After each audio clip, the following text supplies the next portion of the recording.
Board of Trustees is called to order. The presence of a quorum has been established. The meeting has been duly called, and the notice of the meeting has been posted in the time and manner required. At this time, we will have, we are public participation already?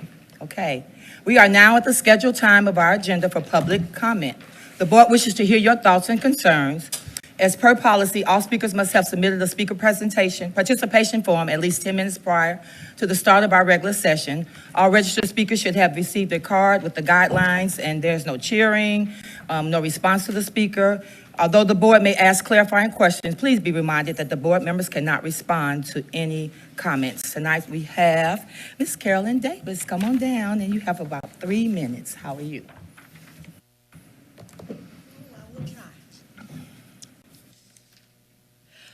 Good evening, President Atkins, board members, and Dr. Crawford. The word is excited. It's a word I've heard used here quite a bit over the years. I too can finally use this word to say I'm excited. I'm excited that by next year, 2027, all K through 12 teachers will be certified. This is good news. I'm also excited about the 3 strategic initiatives described last year during your November school board meeting. In describing these 3 initiatives, it was exciting to hear phrases like higher ed partnerships, developing diverse and talented pipelines of future educators, reforming selected campuses, clear instructional vision, and of course, grow your own. It is exciting to hear steps are being taken in this direction. It was super exciting to hear that Resource School was probably priority number 1, with other models having a possibly soft implementation in year 1, and that early literacy model lab schools could be a thing right away. It was great to hear if any allotments in year 1, your focus would be on any school that may be suffering a little bit because of lower performance on their accountability ratings. This is especially exciting for a couple of reasons. One reason is because of the concern that I expressed previously about the most recent 3rd grade STAR reading and math test results of African American students being eerily close to that of special ed students. Also, during the last year's November school board meeting, a great deal of discussion ensued around high need areas such as math teachers, science teachers, bilingual teachers. As it relates to the 3 strategic initiatives, the question was asked whether a focus could be placed on these high need areas. The answer was absolutely. Again, this is exciting and great news. Of course, these are high need areas due to a shortage of math, science, and bilingual teachers. I would like to take this opportunity to remind you about the shortage of African American teachers that exist at elementary schools like Bryan Jack, Owens, Andy Woods, and even Birdwell. All except one of these 4 elementary schools has either 1, 2, or 0 African American teachers. Why is having more African American teachers in front of classrooms important? Well, as I mentioned before, it has to do with who students see day in and day out in positions of authority, who they look up to, in this case, as the head of their classroom. It allows them to see who they can aspire to be as they see various staff in authoritative positions throughout the school that look like them. This is especially true with young minds in elementary schools Additionally, research shows if an African American elementary student has at least one teacher who looks like them by third grade, it substantially increases the student's chances of graduating high school and going on to attend college. I got zero time. I'm almost there. I will end this evening with where I started the last time I spoke before you. I made the request that Tyler ISD release a statement to students and families about their plans as it relates to immigration enforcement on school campuses. Once again, I was excited to find out you released a document back in August entitled Family Emergency Preparedness Guide. Thank you for releasing that document. This document outlines a great deal of what parents should do, should have on file. It ends with just a small amount of information about what federal officials can and can't do on school campuses. During the November school board meeting, a Hispanic parent spoke to the board about fear that still exists in Latino families and neighborhoods and asked what resources and support the district is providing to make sure students feel safe and supported. With the parents still coming to speak on this topic, it says to me possibly some Hispanic parents and students are either not aware of the document released by the district or are not completely satisfied with the document. I don't really know which. So again, in closing, I am excited and look forward to Tyler ISD future plans as it relates to the 3 strategic initiatives. In fact, if I remember correctly, in the very near future, we will hear even more about these 3 initiatives. Thank you. Thank you. Next, we have continuous improvement student outcomes. Athletics updates first. Actually, we have Coach Sam Gillespie that's going to be coming up to the presentation table. Sam Gillespie, our athletic director, will be providing this semester per your board monitoring calendar, an athletics update. Mr. Coach Gillespie. You bet. President Atkins, Board of Trustees, Dr. Crawford, first of all, just wanted to say, with it being Board Appreciation Month, really appreciate each and everything y'all do. Gave you a couple tokens back there. Hopefully you can use them, a couple hats. But like I said, really appreciate everything you guys do for not just the school district, but us athletically as well. We've got some of the best facilities in the state, and you're a direct reflection of that. So I'm going to jump right in. I'm going to be short and sweet. If we have questions, please ask. But I've got this broken down from each sport. Basically what you're looking at, it's got the districts from Tyler High and Legacy, everybody we compete against. It's got our number of athletes that participated, and you can see we start off with team tennis and cross country. Just want to hit a few high points on here, and the numbers there, you can see what place they finished in district along with their record as well. At Tyler High, just want to say a few things about team tennis. They made the playoffs 7 out of 8 out of the past 8 years, which Coach Quinones does a great job over there. He's getting more and more participation. This year in the team tennis, Chloe Wade, it's not up there, but she went undefeated all through the year, team tennis-wise in girls singles. So looking for great things from her.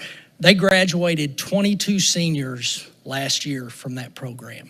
So, which is a feat in itself, you know, to have that many kids participate all 4 years, and then was still able to get in the playoffs again that year. So that was a big accomplishment. He's up to over 40 kids in the middle school program now, so that's even growing, which is great. The other thing is, he wanted me to mention, man, we've got a lot of new branding around that tennis court there at Tyler High. It's got a bunch of pictures of past regional qualifiers, things like that. So if you get a chance, get out there and take a look at all that. Cross country wise, Coach Niedreyer, man, if you hadn't got a chance to meet him, every time you ask him, Coach, how's it going? I'm blessed. I mean, he is, I don't know what we're going to do when he decides to hang it up, because he goes 100 miles an hour all the time. I drove by, we had germ blast hit all of our facilities over the Christmas break. And people always tell you, It's hard to get kids to come up, at certain schools and all that.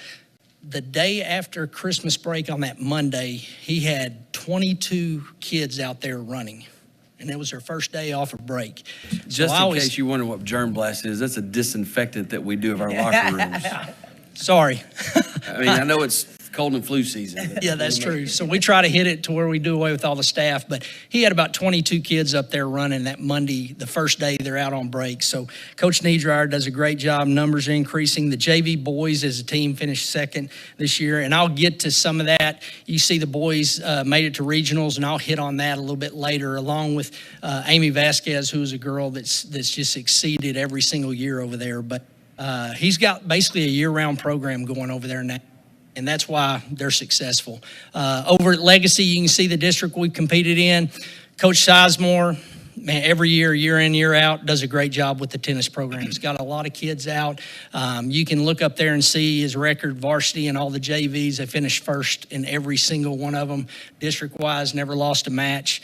Had the academic all-state. You can see the ones we've got up there, second team, honorable mention.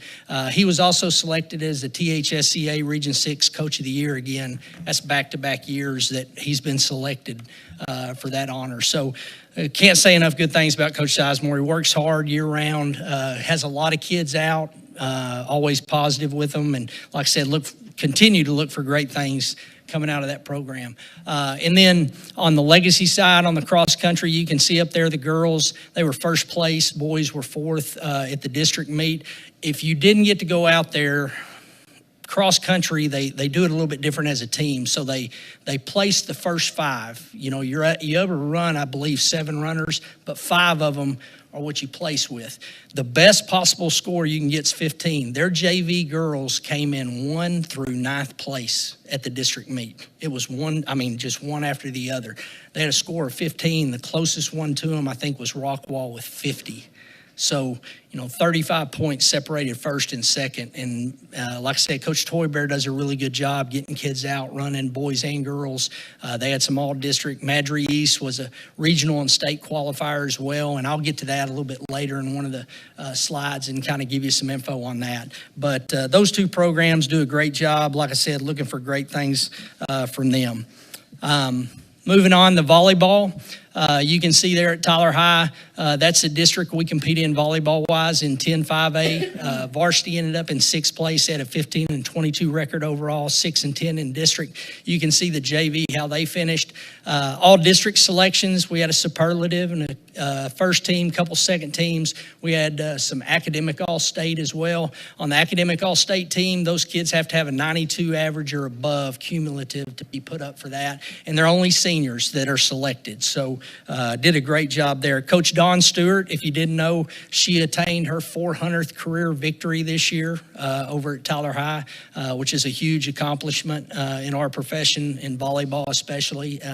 So like I said, the other thing I do want to mention, I didn't get to put it on the slide, but the Texas Sports Writers Association posted their all-state teams, and we did have some girls from Tyler High and Legacy that were on those teams. We had a 3rd team selection from Tyler High, Kaylin McLean, and then we had an honorable mention as well, Jaylee Flores. So had 2 from Tyler High that made that. Again, we've got to do better as far as district placing. I'm not going to lie to you. We want to be in the playoffs, and I think we've got to do some things with our girls in the summer, encouraging them to play and stuff at a higher level to get to that point over there at Tyler High. So that's what we're working on there. Volleyball-wise at Tyler Legacy, what a year. I'll get to it in another slide, but some of those girls that played on that team weren't even born the last time they won a playoff game. So that goes to show you what kind of job they did over there. They had 8 academic all-district selections on the Texas Sports Writers Association. They ended up with about 5, I think, on the honorable mention. We had Mikkel Reed, Aubrey Felton, Taylor Woods, Maddie Goyne, and Kate Priest. All were honorable mention all-state selections on the Texas Sports Writers Association. So, and you can see the numbers up there for both. We've got good numbers at both programs. I got to see a lot of JVB games this year. I've got a daughter coaching now, and man, what a joy to get to see her do that and, man, have a successful year and pour into kids. And like I said, so that whole program's doing really, really good. We're looking for great things next year out of them as well. Moving on to football. You can see our numbers up there at the top at Tyler High and at Tyler Legacy. We do have to increase our numbers at Tyler High. The one thing I want you to know that we're working on is retaining more of our players from 8th grade into freshmen and freshmen into JV. I looked at the numbers breakdown from what we had in middle school last year to what we had freshman-wise, and we lost close to 45% of those kids when we talk about numbers. And we can't have that. We've got to find a way. The most you can lose, in my opinion, is anywhere between 10 and 20%. You don't want to lose any more than that. And if we can do that, I think we can get the numbers up at Tyler High close to 180, to 200 kids, and that's what we want to look at. But they did end up making the playoffs, first time since 21 this year, and ended up going up and playing a unbelievable playoff game, man. It was fun to watch. Hated the ending, but played a district champion and took them all the way to the wire. But you can see up there the varsity, how that record was, the JV, freshmen. We had some all-district selections. The all-state teams have not come out for that yet, so we're still waiting on those. And they had some academic all-state players as well. At Legacy, you can see the district we played in there.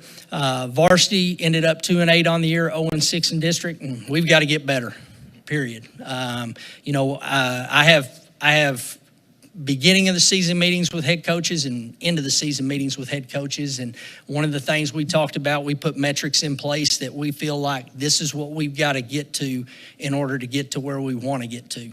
And what I mean by that is I look at a lot of things. I'm a numbers guy. I taught math, taught Algebra 1, Algebra 2, so I look at things number-wise, and numbers don't lie. I've always said that. And when you look at our district, it's a good district, but we don't control that, and you can't worry about things you can't control. We worry about things we can, and we've got to find a way to get better. We're going. I know our defensive staff at Legacy's already went up and visited with University of Texas Permian Basin. Unbelievable program. This is only their 10th year, and they made it all the way to like the 4th round of the Division II playoffs, and did it with a lot of guys that not necessarily were some of the best in Division II. So those were great visit. They're visiting today with some people, and we've got some things set up with also some high schools coming up, and also in our off season, I even give both programs, Tyler High and Legacy, hey, in the off season, here's what we think we need to do. We need to improve in speed. We need to improve in conditioning, things like that. We need to tie in our track program more, and basically have those football players in that track program to make them better. And I'll touch on that a little bit later as well, but that's the number breakdown. You can see we had some all-district selections, some academic all-state selections as well. The numbers are good there. We had 241 boys play football this year, but we've got to be better as far as the record goes. And we've got some things in place that I think will help us come next year on those things. Mainly, and I'll be honest with you on that, I look at numbers. We've got to be better coming out of the gate. Our 2 worst quarters at Legacy were the first and coming out of half, both offensively and defensively. Those are things I break down and look at and said we've got to do better there. Moving on, this is the district championships and state playoffs we had for Tyler High. Like I said, tennis, they were by-district finalists 7 of 8 years they've been there. Prosper, Walnut Grove. I was able to go up there and watch them play that day. That's who they fell to in by-district. Cross country, we couldn't find a record. We looked up, we got a hold of Phil Hicks too, and he even tried to help us, but there is no record. We couldn't find one of the last time the boys at Tyler High qualified as a team for the regional track meet. So this could be the first time ever they've ever qualified as a team. They finished 2nd in district and then ended up going to the regional meet in Arlington. They ended up beating Lufkin, who beat us at district as a team. So like I said, Coach Niedreyer has that program really heading in the right direction. And then on top of that, at Amy Vasquez, man, what a runner. District, she was a district champion. She ran a 18:46, I believe. There were 51 runners at district. She went on to the regional meet, placed 4th at the regional meet. She ended up running, I believe, a 18:42. There were 171 runners there. She finished fourth out of that many.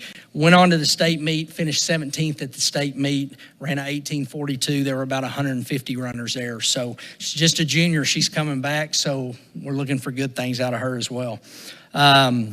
And then football-wise, like I mentioned, made the playoffs for the first time since 2021. We're hoping that springboards those guys and gets them going in the right direction. And then at Legacy, you can see all the accomplishments, district championships and state playoffs. Team tennis, I looked it up. 4 out of the 5 years we finished as regional semifinalists. We keep running into the Woodlands, and they're good.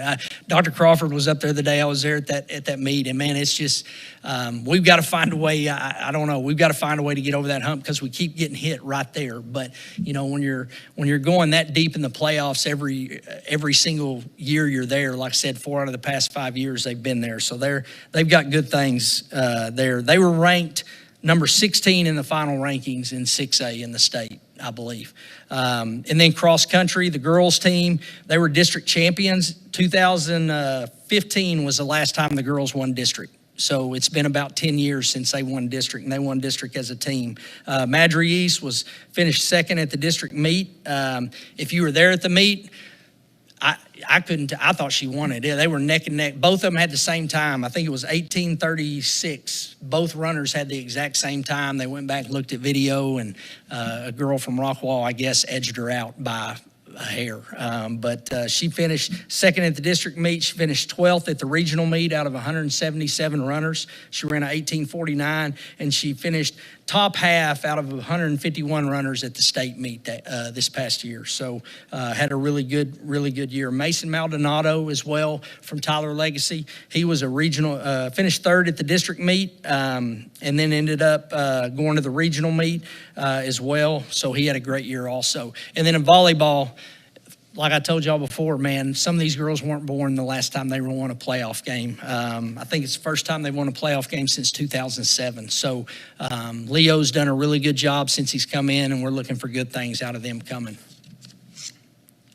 Moving on to middle school. You can see the district we play in up there. We've got 3 Longview schools. We've got, of course, our 4 Tyler schools. We got White House. We've got Jacksonville. We're losing Jacksonville this next year, just so you know. They went down a classification, so we're actually losing those guys.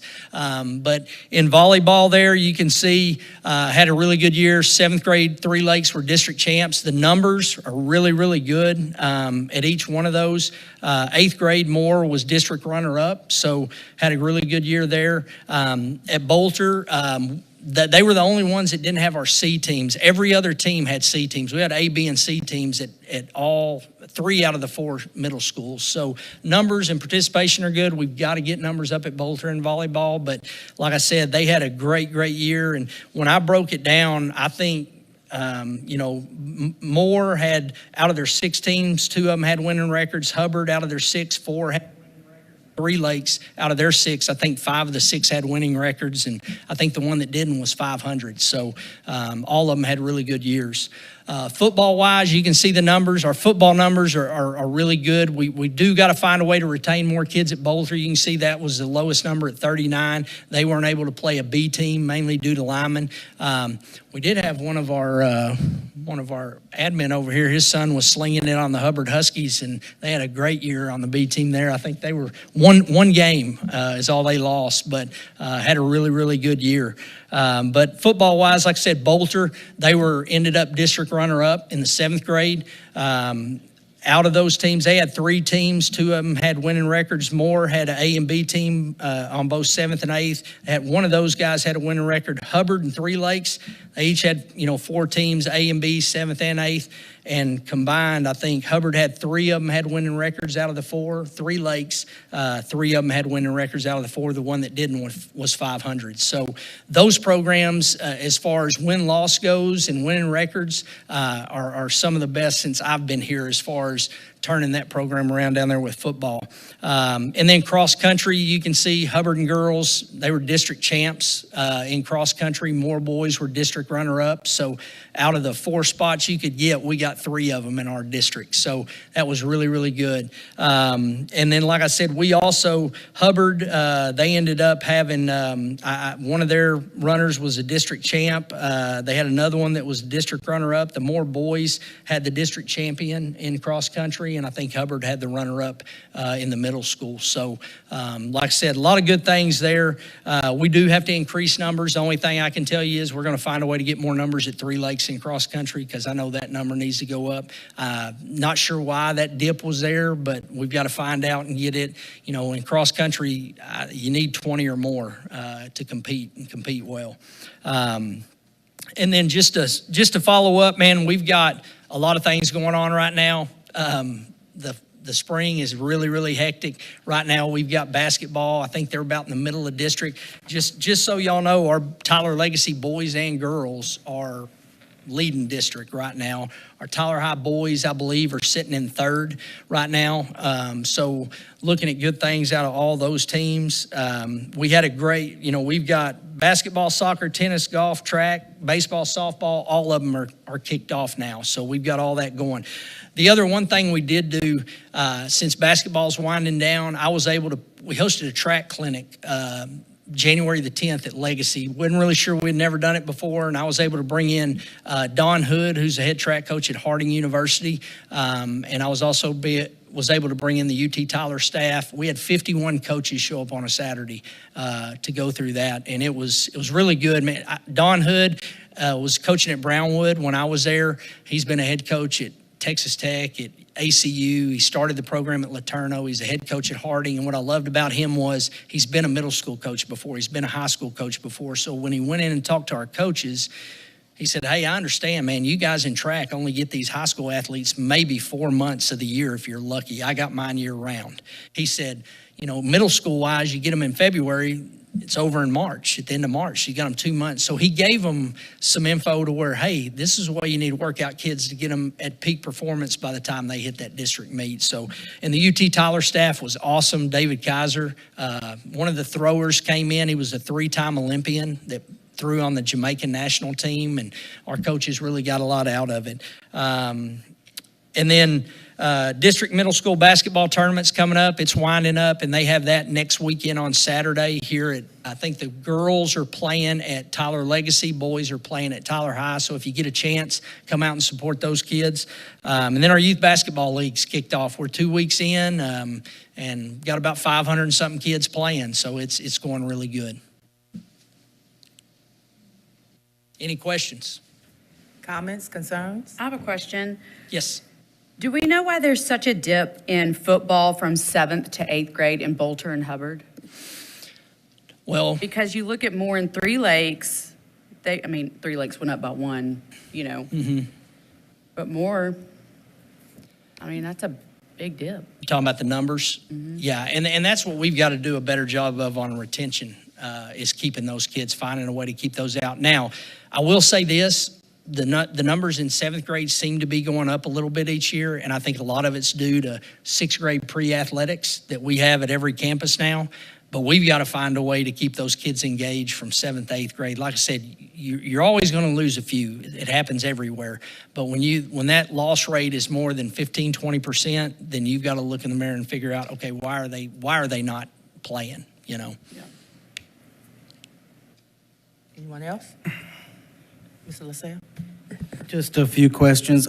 How much of this do you attribute to demographic trends at any of the campuses? You look at Tyler High, and you got half, essentially, the players that you have at Legacy.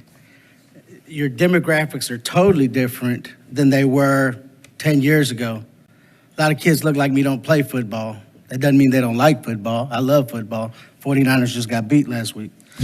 But they don't play football. They play soccer or football, however you want to call it. How much of this do you attribute to demographic trends at all campuses, whether it's at Moore, Bolger and Tyler High. Does that play into your? Sometimes I feel like we're trying to get kids to play a sport they don't want to play. I don't know that that's necessarily our role. I think our role should be more, what is our student population interested in? Let's have a really robust sport facility for that. You get what I'm saying? Yeah, yes, sir, I do. And I'm one of those guys. I'm a firm believer, man. Kids don't change. I mean, kids are kids. I think a lot of it nowadays is just sometimes one of the big hurdles we deal with all the time is transportation. I'm not going to lie to you. At some of these other schools, hey, I've got to ride the bus. I can't make it. But you go back, and if it's something, well, like you said, you really want to play it and you really want to be there, you're probably going to find a way to get there. I think we've got to do a better job of working with parents, probably getting them more involved to get them in there. We've even seen a dip this year, and the reason I mentioned that transportation, I think a lot of it has to be parent involvement too. You've got to get your parent involvement up, because we had a dip this year in our youth league basketball of about 80 kids, which kind of shocked me because it's always went up every year.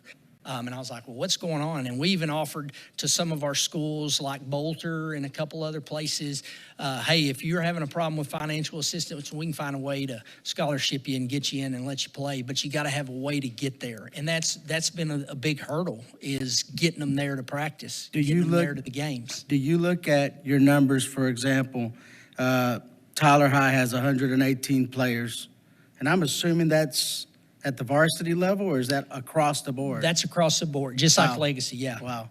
So do you look at that and say, okay, they're a 5A, little 5A, at the little 5A, big 5A? They're 5A Division I. Okay, so they're 5A Division I. Do you look and say, okay, how does that compare to a peer school that's a 5A Division I? Do they have 118 or do they have 700 kids? So, and historically, how does that look? Because I almost feel like we're out of touch there. That seems like a bulimic amount of kids to have at all grade levels for football. I mean, you almost seem like you couldn't even have you're playing Ironman football at that point. And so that's one of my questions is, do we compare this to our peers, to other peer schools, and say, how many does Longview have? I think they're a 5A. 6A. I'm sorry, Hallsville, one of the other ones that is a 5A. Do we compare our numbers to them and say, okay, we're running 118, what are they running? Because the more kids you have, obviously, the more opportunity you have for talent. So peer schools. Also, how does this compare to other sports? We have 118 at Tyler High. In this, what other sport is similar or the same on that? And then also, and I'll let you get to answering that, on your cross-country stuff, I was a cross-country athlete. I know you don't believe it, but when I was in high school, do we look, if we're really serious about being competitive in these areas, do we look at programs like Conroe McCullough, the Woodlands, Kingwood, and see what are they doing in their lower levels? I think it's demographics, I'll be honest with you. I think in those districts, I think it's demographics, just like Legacy was years ago, where you had a big population of kids that wanted to run cross country. And sometimes I feel like we're working against each other, against those demographics. But my question is, do we look at those other programs and then we try to mirror what they're doing in their lower grades? That was the second question. Thank you. Well, the first one you mentioned, do we look at other teams, comparable to us, same size, stuff like that? You bet we do. And there are, it varies. It depends on, and you brought it up, demographics at different places. We'll run into some schools that are just like us that have very similar numbers. We'll also run into schools that maybe have a different demographic makeup, and their numbers are quite a bit higher than us. They might have, like this year, we're fortunate. We played a full schedule, freshman, JV, and varsity. We had, I think our lowest numbers at Tyler High were in our JV. We had about 30 play on the JV, but, the rest, the varsity 50 plus, freshmen, I think we had over 40 something. So like I said, that's where when we look at it, yes, we do look at others our size. And it just kind of varies depending on the town. We ran into a couple games this year where our JV from Tyler High didn't get to play because the team we were playing didn't have a JV. So you do run into that. And like I said, I think where that problem arises too is we got to do a better job keeping those kids out, as freshmen. When you look at those numbers in football for Moore and Bolter in the 8th grade, just look at those numbers. Well, if you look at those two numbers, that's 93 kids. So if you only lost about 20% of those kids, you're talking about having 75 kids, play freshman football, which is be great numbers over there. But we've got to find a way to retain those kids. We're losing them somewhere, whether it be in the summer, whether it be transportation, things like that. So that's what we're looking at to try to remedy that problem. What do you think? Go ahead. What do you think your biggest sport is? If we threw soccer, basketball, baseball, per kids, what do you think your biggest sport is as far as kid involvement? At both places, it'd be football, just sheer number. Because, like I said, I think when you look at them, Legacy especially, Tyler High, like I said, there's 118 that played this year. I think in the soccer program right now, Sherman's got about between 90 and 100 kids. I mean, it's close, but football at both places has the most participants in both. Thank you. Yes, sir. Just going to add that the best linebacker in college football this year is Hispanic, played his high school ball at Wichita Falls. So it's not like it's completely cultural. It is colloquial. It's not that we need to do away with it because of our trending demographics. I will say when you start comparing both sides of town, I mean, you got 2,800 kids at Legacy. You've got what's probably equates to 2,000 at Tyler High. So just off the top, there's a 400 kid difference in male students to play football between both schools. There's a delta there already. So I know it's been tradition in Tyler to always compare both sides of town. Sometimes that's good, and sometimes it doesn't make any sense to do so. So I think you've got to, like you're asking the same question, is looking at that data. And I don't think you think about not having those programs at a place that's got such tradition like Tyler High in football, because your demographic changes, need to get them out until you start seeing places like El Paso, places like the Metroplex, Houston, Austin that are predominantly Hispanic start not playing football anymore. But you've got like Dallas Sunset, Arlo Turner, Carrollton Newman Smith, they've gone Hispanic. Arlo Turner's never been able to play football. They've tried hard, but they still play. So I think when we start talking about the experience and the wins and losses, that does matter. There's no doubt about it. If we're going to do it, we need to try to do our best to win.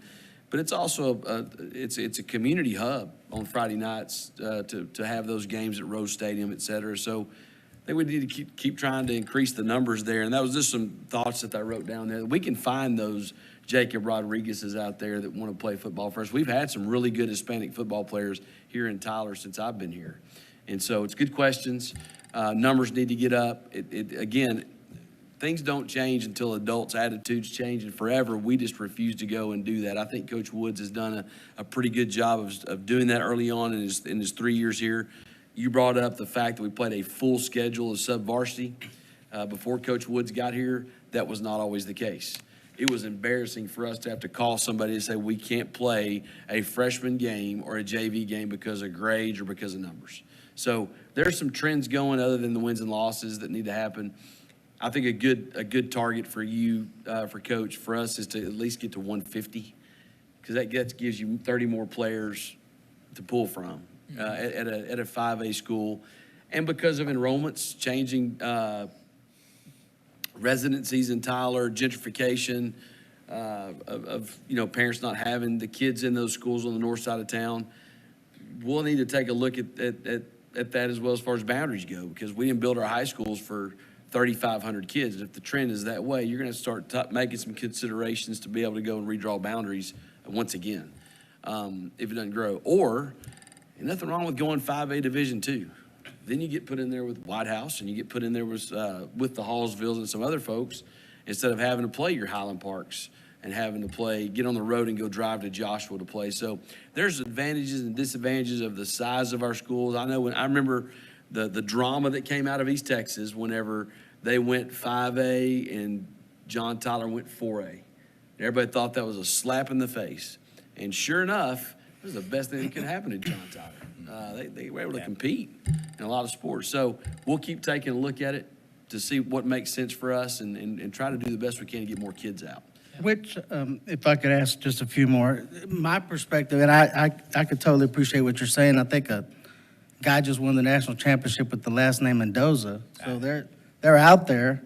I think it's slim pickings. You go find one of those guys? Yeah, I wish I had a cousin like that. But my thing, I look at it also not just from a kid and a parent, like what do they want to do? Like if they're really into basket weaving, and we have hundreds of them that are into it, it's like, well, you better have a good basket weaving program. But I also look at it as, if I'm correct, football is our most expensive sport. I mean, football costs the most money compared to the other sports, unless I'm mistaken. Basketball's very inexpensive. It's a basketball. Soccer, same thing. But our most expensive sport is football. And traditionally, I agree with you, we had some good programs, but that's the past. We're in an era where we really hadn't had much success at a high level. And I don't want to keep chasing something that was, if our data tells us, hey, you need to readjust and look at this. Because I feel like we could have a very vibrant, involved, robust soccer and cross-country program at John Tyler. I really do. I think the demos are headed that way. Doesn't mean you have to not have a great, good, competitive football team. They have them in the Valley, and it's solid Hispanic. But to be able to compete in this area, because the Valley's just beating up on each other. They're not going to Dallas, outside Houston areas, East Texas. I'm go over to Longview, go down the street to Marshall, Texas High. So, and those are, just examples. My deal is not, let's leave football alone. My deal is, let's look at the data, the changing demographics, what our kids are interested in and the parents, and let's let that guide us in the direction of what do we think we want to be good at. You'll see a VPA presentation here in just a minute. Let's not forget, we've got those auxiliary things that do matter to kids and to parents and to our community, like the Brigadettes, like the Bells, like our cheer teams, like our marching bands that are chocked full of pretty diverse groups that the Friday night experience means something to them. So I appreciate your wondering and your directive to look at the efficiencies on the dollars that we spend. But I do think that that's part of it as well for those kids that don't choose to play football. The Big Blue Band, those kiddos love Friday night football games. So do the Brigadettes and so do the cheerleaders. So it's a community-wide event, and we certainly want to make sure that we're spending our money effectively. But we also need to look at some of those subjective outcomes about the total experience that a kid gets during their time here. That's not just based on an A through F rating or wins and losses. We love winning's fun. I hate losing, and I'm tired of it. But there's so many other intangibles that I think are important as well. We'll continue to refine those as well.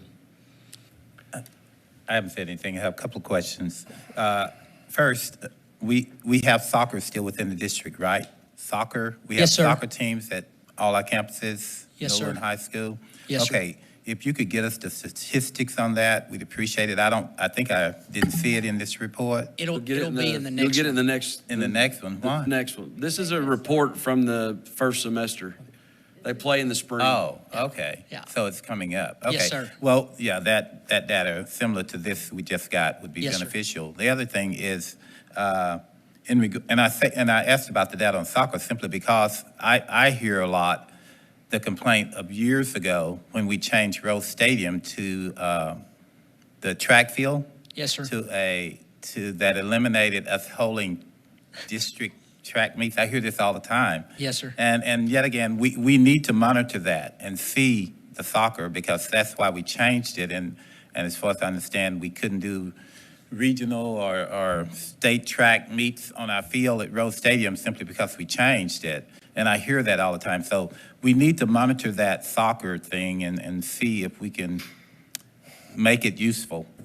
within the district somehow for the change that we accommodated, the loss that we received and associated with that. Well, Okay. and if you haven't been over to Hubbard Yeah, to see what we've done there, we're hosting 4 track meets this year, and I think it's the first Okay. it's the first time they've hosted a track meet probably since they did away with the Earl Campbell relays. yeah.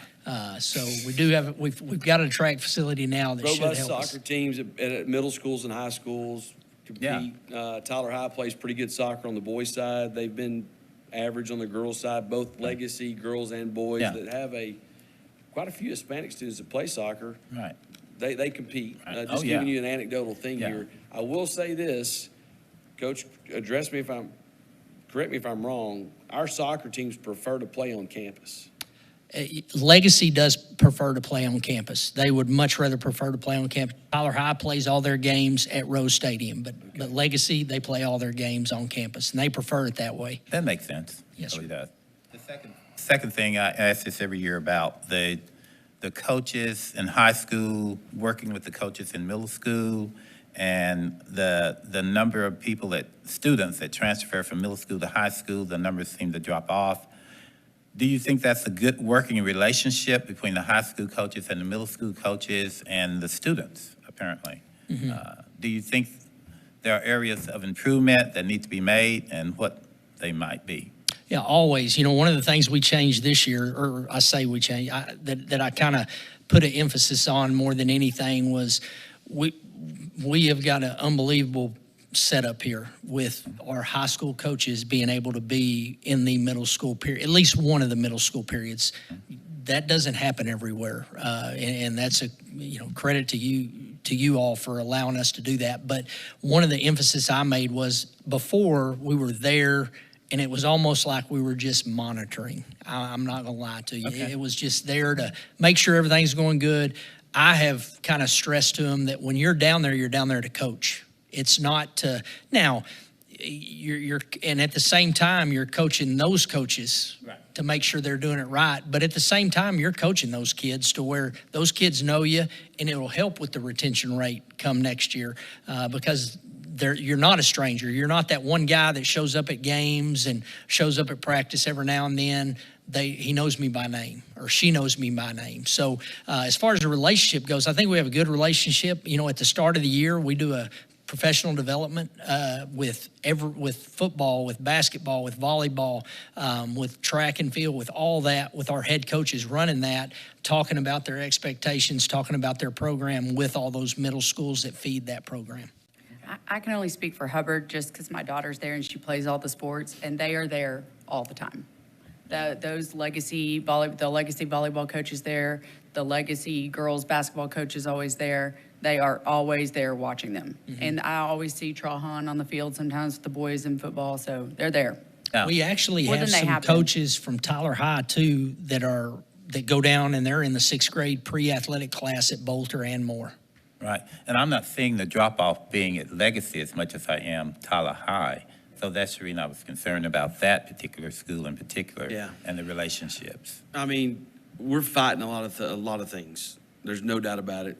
No excuses, because I'm sure that every generation fights certain things in culture, pop culture. It's getting difficult. It's why you're seeing band numbers are decreasing statewide, athletic numbers are decreasing statewide. We're trying our best with some different strategies and opportunities and resources deployed out that don't happen at other school districts to try to keep that from happening. Yeah. So no doubt that's important. Yeah, thank you. Coach Gillespie, and I agree, Marty, we have challenges. We've always had challenges. That's right. But we do. But I still feel like we're in a place where we should expect greatness in every program. We've got enough students that we should expect greatness. And I would just say, since you've been here, are there things other than demographics that to you might affect the quality of the product that we're putting out? Are there things going on coaching-wise, program-wise? Anything you've seen other than demographics that could affect a team going, 2-8? Well, yeah, I mean, one of the things that I'm a little different on, and I told Dr. Crawford this, every Monday when I come in to work during football season, I watch the film. That is one thing I do. So I'm able to sit and look, and I'm a scheme guy. Are we in where we should be? Are we just getting outmanned? Things like that. And one of the things that I told them was, we've got to revamp. Sure. I mean, defensively, I didn't think where we needed to be, especially at Legacy.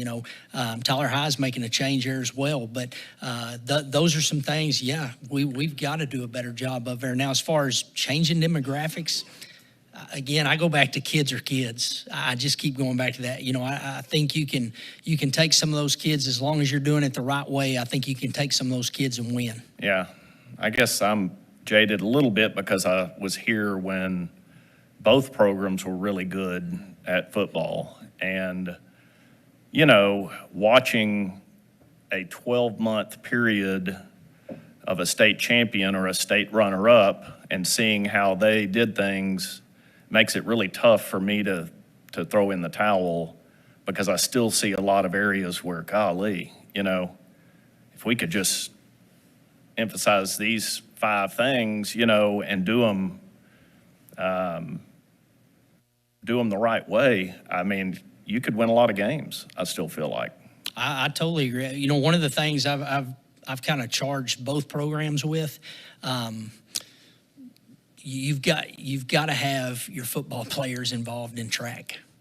It has to happen for you to get better on the football field. It really has to happen for you to get better in every sport, but that especially. And one of the things we told them, we want to see every race below the 800 needs to be full. Every relay needs to be full at every level. That you can find those kids. Well, thanks for doing the track clinic. That's encouraging.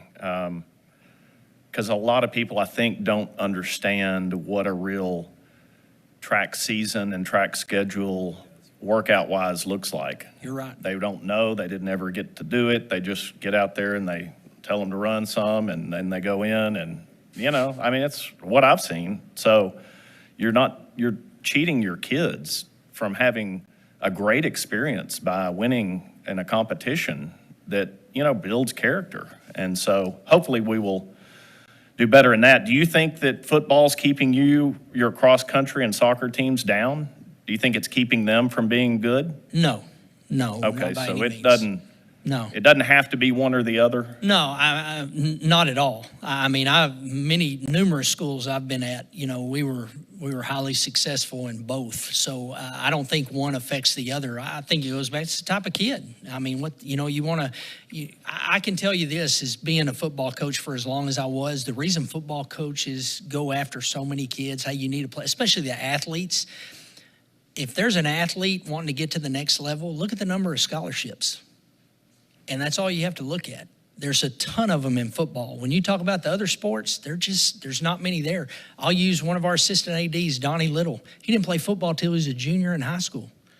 Got a new coach in, got him interested in it. You see what he did. He went on to the University of Texas, was the first African-American quarterback to start there, and went on and played in the CFL, and unbelievable guy. And he'll tell you, if it wasn't for his high school football coach talking him into playing, he doesn't know if he'd be where he's at right now. So, but no, I don't think one affects the other. The other thing I see in college, too, is great football programs drive enrollment. You can make up every excuse you want or try to gloss it over, but that's just the facts, at least in Texas. And I think it is nationwide. Mm-hmm. That's just, I mean, TCU goes to the national championship, their applications are up 1,000%. SMU goes to the conference championship, their applications are up 400%. That's the only indicator that tracks with, and I think you can extrapolate that a little to our local area. If you have a really good football program, you're going to attract people to your school. I mean, it's just a fact, whether you like it or not. In East Texas, we're still there. Mm-hmm. So I don't think we would have the athletic facilities at either campus if we did away with football or de-emphasized football. You're not going to get a field house like we have. No. An indoor at both places, weight rooms that are off the charts. It's just not going to happen. So I would encourage you for us to be great at everything we do, and to find reasons why we're not, and continue to make this district the best it can be from an athletic side, and it'll help the rest of the district. Yes, sir. Thank you. Anyone else? No? Thank you so very much. You're We very welcome. appreciate you. Thank y'all. Thank you. Visual and Performing Arts. Mr. Jones, Deputy Superintendent, will be providing this actual presentation tonight. Okay. Musician that he is, the DJ that he is. Mr. Jones is going to provide this opportunity because Mr. Dean has a prior family engagement that has to do with college interviews and applications that's pulled him out of town. Could not get away from this as far as that goes for his own kids. So we're going to let Mr. Jones provide this presentation since VPA resides in his org chart. Yes, indeed. And woo, I get to follow Sam. Board President Atkins, trustees, Dr. Crawford, it is absolutely my pleasure to bring you this. This is actually the fall update for visual and performing arts. And I am indeed not Mr. Dean. I am his proxy tonight. So I have my notes right here. I'm going to rely heavily on my notes, and I'll certainly be ready for any questions that you guys may have.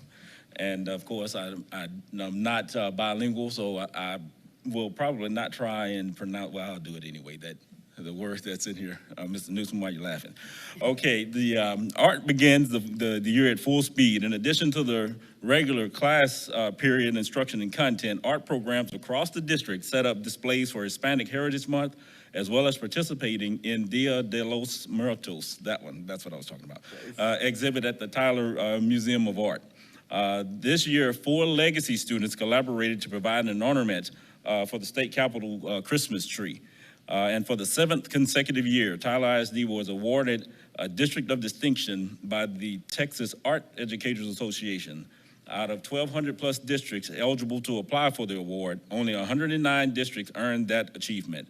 Tyler is one of 16 districts that have earned this award every year it's been offered, the only district in East Texas. Then Veterans Day is right around the corner, with many art classes collaborating with music to provide decorations for the programs. Ms. Atkins, why are you laughing? All right, whether it's a big event like the Rose and Christmas parades or smaller venues such as area nursing homes and campuses, the VPA department continues to represent the district and provide goodwill throughout the community. You see some of the things that are highlighted there on for your purview on your slides there. Kev. Right. Our elementary music classes have been busy this fall. Campuses put on programs for Hispanic Heritage Month, Veterans Day, and celebrating the winter holidays. Once again, the 7 secondary choirs joined forces to put on a Christmas choir concert. This event is a great opportunity for the middle school students to get a taste of choir at the next level. Across the district, 33 students earned chairs in their respective Texas Music Educators Association, TMEA, all-region auditions. These students competed against 19 other districts and private schools to gain these spots. Thousands were entertained by high energy that the bands brought to Friday Night Lights. That's what Dr. Crawford was talking about a little bit earlier. Not only providing great halftime shows, but also keeping the crowd engaged with stand tunes. This year saw both high school programs earn ones, the superior ratings, at the region UIL marching contest and advanced to area. This is only the second time since COVID that both schools have advanced. We're proud to have almost 90 middle school and high school students representing the district by earning places in the TMEA all-region bands. All right, both drill teams participated in the Texas Dance Educators Association's field assessment. This is a contest that TDEA plans to present to the state UIL board to become a sanctioned UIL event. And they started that here in Tyler for this region for last year, I believe. Much like the marching band UIL contest. This year's event was hosted by Tyler, and both squads walked away with perfect scores. Almost 50 orchestra students scored high enough to win a spot in the TMEA All-Region Orchestra editions. And if you've not been to Friday Night Lights, and I know all you guys have, both of our dance drill team programs do outstanding jobs with those young ladies that are out there on that field, and so do our band directors. And you know, my wife loves to come to the games, and one of her favorite things to do is to hear the Big Blue Band play, because they play from first quarter through fourth quarter, and that's what you want to see there. So they do outstanding work in that arena. All right, most secondary campuses and a few elementary programs put on theatrical productions in the fall. Some were typical plays, some were musicals. All were entertaining. Theater continues to grow and thrive across the districts. Legacy's musical, Hadestown, opens next Thursday, January 29th. You don't want to miss it. If you haven't been by there to see that set, then you need to make sure that you do so, because it is phenomenal. They have put in some work, and so I know that production is going to be simply outstanding. So get your tickets or get your reservations and make sure you tune in to that. It starts on the 29th. The spring is even busier than the fall. I encourage you to reach out to particular campuses or the VPA office if you want to attend specific events, so we'll know you're coming. Mark your calendars for our annual VPA Arts Fest. It's the last Saturday in April. That's April 25th, featuring concerts, showcases, art displays, marker spaces, and more. This event features something for everyone. Now I will entertain questions, and I will get you some answers. Any questions or comments? Just a comment and kind of a question too. Somehow I've been missing all the theater things, and my wife and I have been part of the Tyler Civic Theater for over 25 years. We're not going now, but we were. And so I've been missing out on some of these, and I'd love to see some of that. So yes, I will try to make that January 29th. Yes, sir. At Legacy. And somehow just, I know we have a lot of talent. I love those one-act type plays and things like that. So, yeah, if we could definitely get We need to an alert, and I'm probably just me overlooking it most likely. But, yeah, I'd like to attend some of those, yeah, for sure. Let's see what we can do to get a calendar to you guys relative to that. We need a calendar of all of the events. I know we've discussed that. We need to make that happen. Okay, anyone else? Mr. Lisea? Thank you, Madam President. Just a quick questions on the visual and performing arts. I didn't see anything about the mariachi class. I don't believe it's a program out at Caldwell.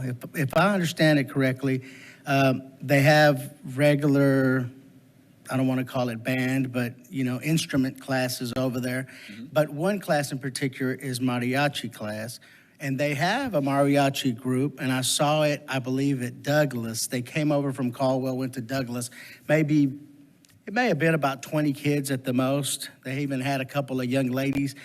Have you guys looked at all around the state to see some of those programs? I think they have a good one in Irving, and definitely in the Valley, they have quite a few. The mariachi program, I know it's different than the class, because these kiddos, some of them may take woodwind instruments, some of them may take trumpet classes or whatever it is, but then they have a class that is just specific to mariachi music, and then they'll go perform throughout the district. It's really pretty cool. They went and did Hispanic Heritage Month over at Douglas, but it's not a full-on mariachi program like they have in some of these others.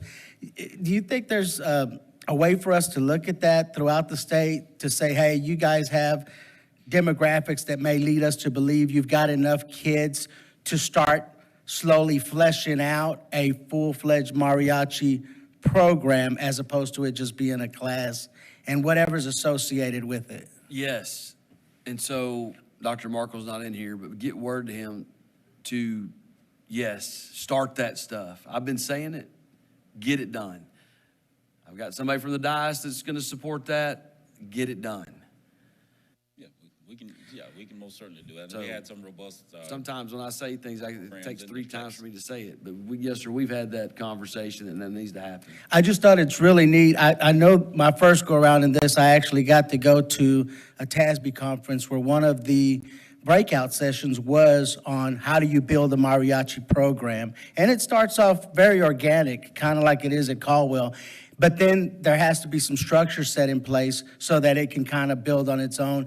So I appreciate your support on that, Soup. I hope we'll go. I'll throw this at you too. Ballet Folklorico, that needs to start Exactly. evolving as well. So Exactly. that's cool stuff, and it's coming. It's got UIL implications in it as well. So yes, we need to do it, get it done. So I'm looking at y'all that are here tonight. Thank you. Casey, find the funding. Okay, anybody else? Thank you so very much. Hey, before we close on that, just want to say one last thing about the Big Blue Band, Legacy's band too, marching band from Raiderland. Another year of sweepstakes Division I rating. Y'all forget sometimes up here at the dais, or we got new board members, or we got people in the audience that hadn't worked in title this long. We used to get 3s at marching contest from the John Tyler Band. Guys, you got to try to get a 3.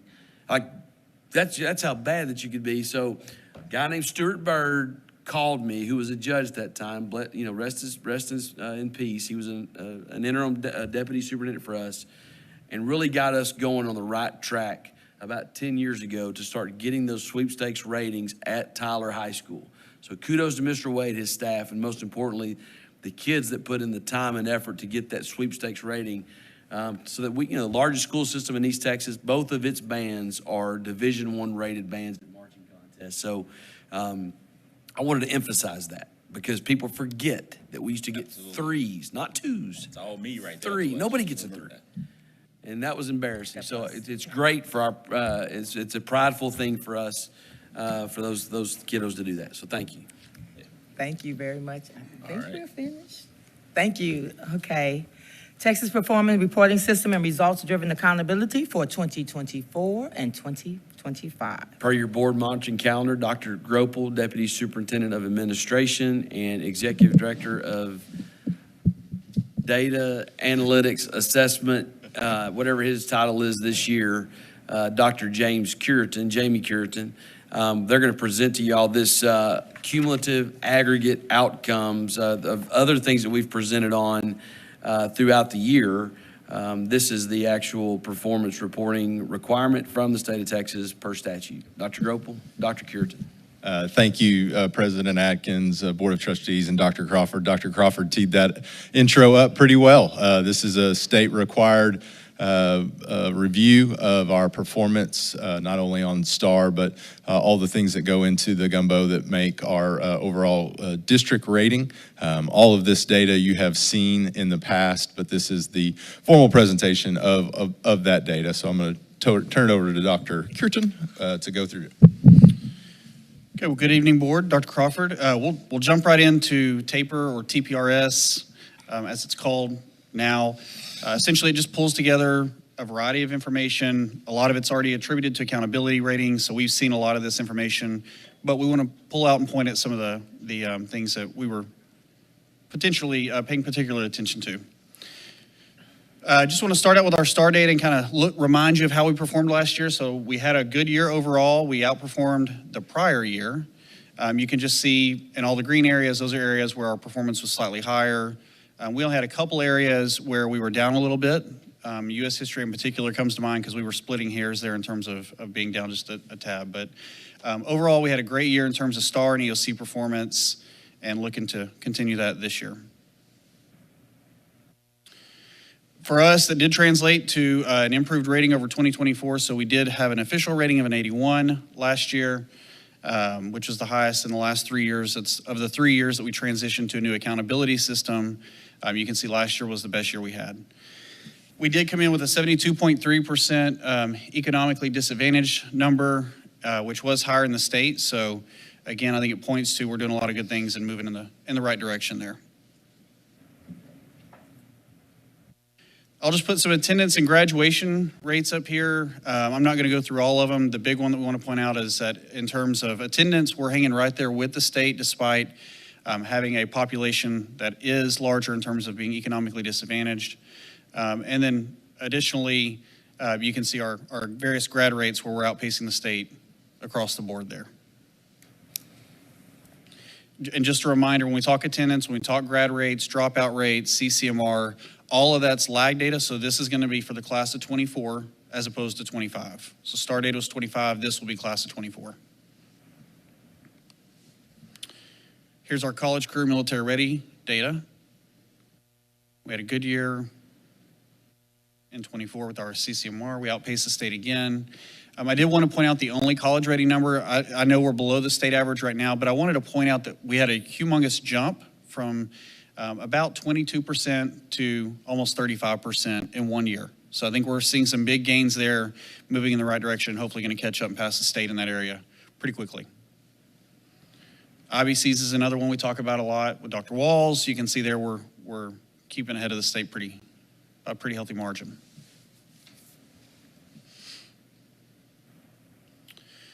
Okay, I'm going to shift gears slightly from TPRS to RDA. So the RDA is our results-driven accountability. It takes a lot of the same metrics from STAR and EOC across those 3 program areas, so bilingual, SPED, and our other special pops, and essentially assigns ratings to different indicators or different performance levels to different indicators.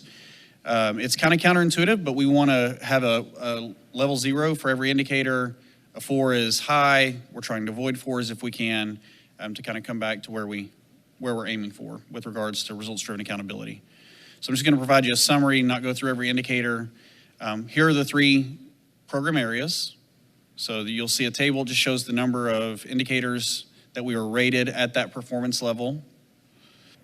When you average them, the score came down, which is an improvement. Remember, we want to be at 0s.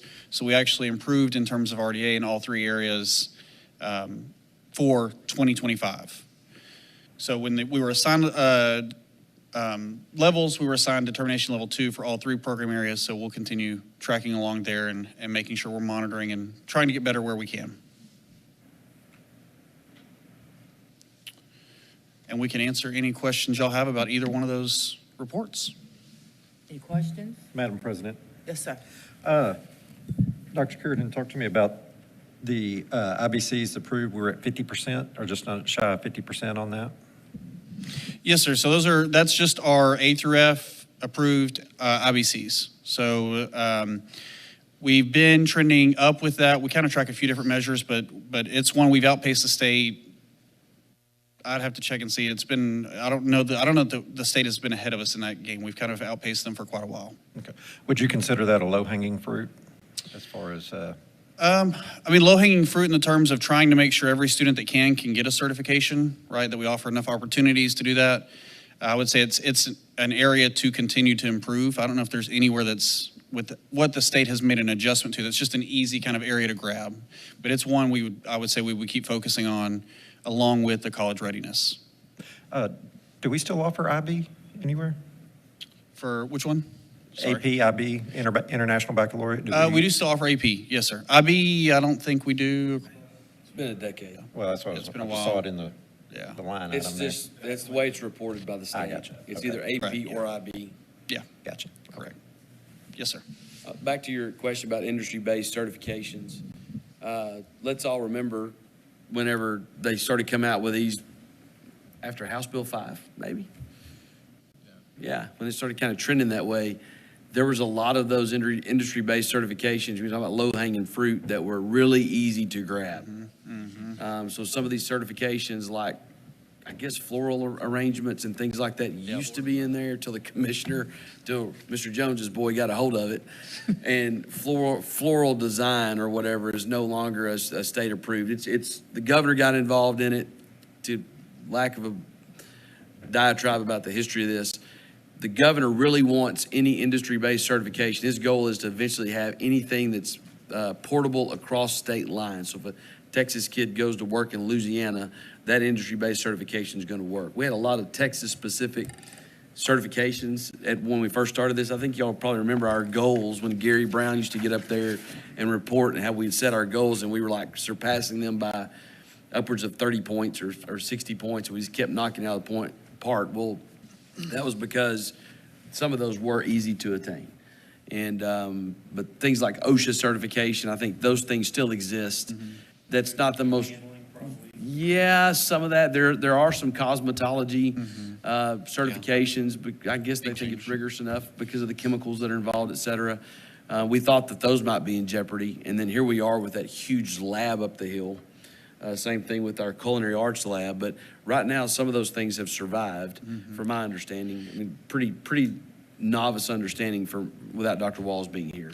Yeah, and I think too, Dr. Grobel made a good point to just kind of remember that, it was 3 or 4 years ago, students could just go take the certification test and get a certification. Like, they could check the box. And now that's not the case. They've got to go through and be the completer. They've got to pass so many courses or complete courses in the pathway. And then in addition to that, pass the test. So you could, in theory, have students go through, complete the coursework, not pass the test, and not get that certification. So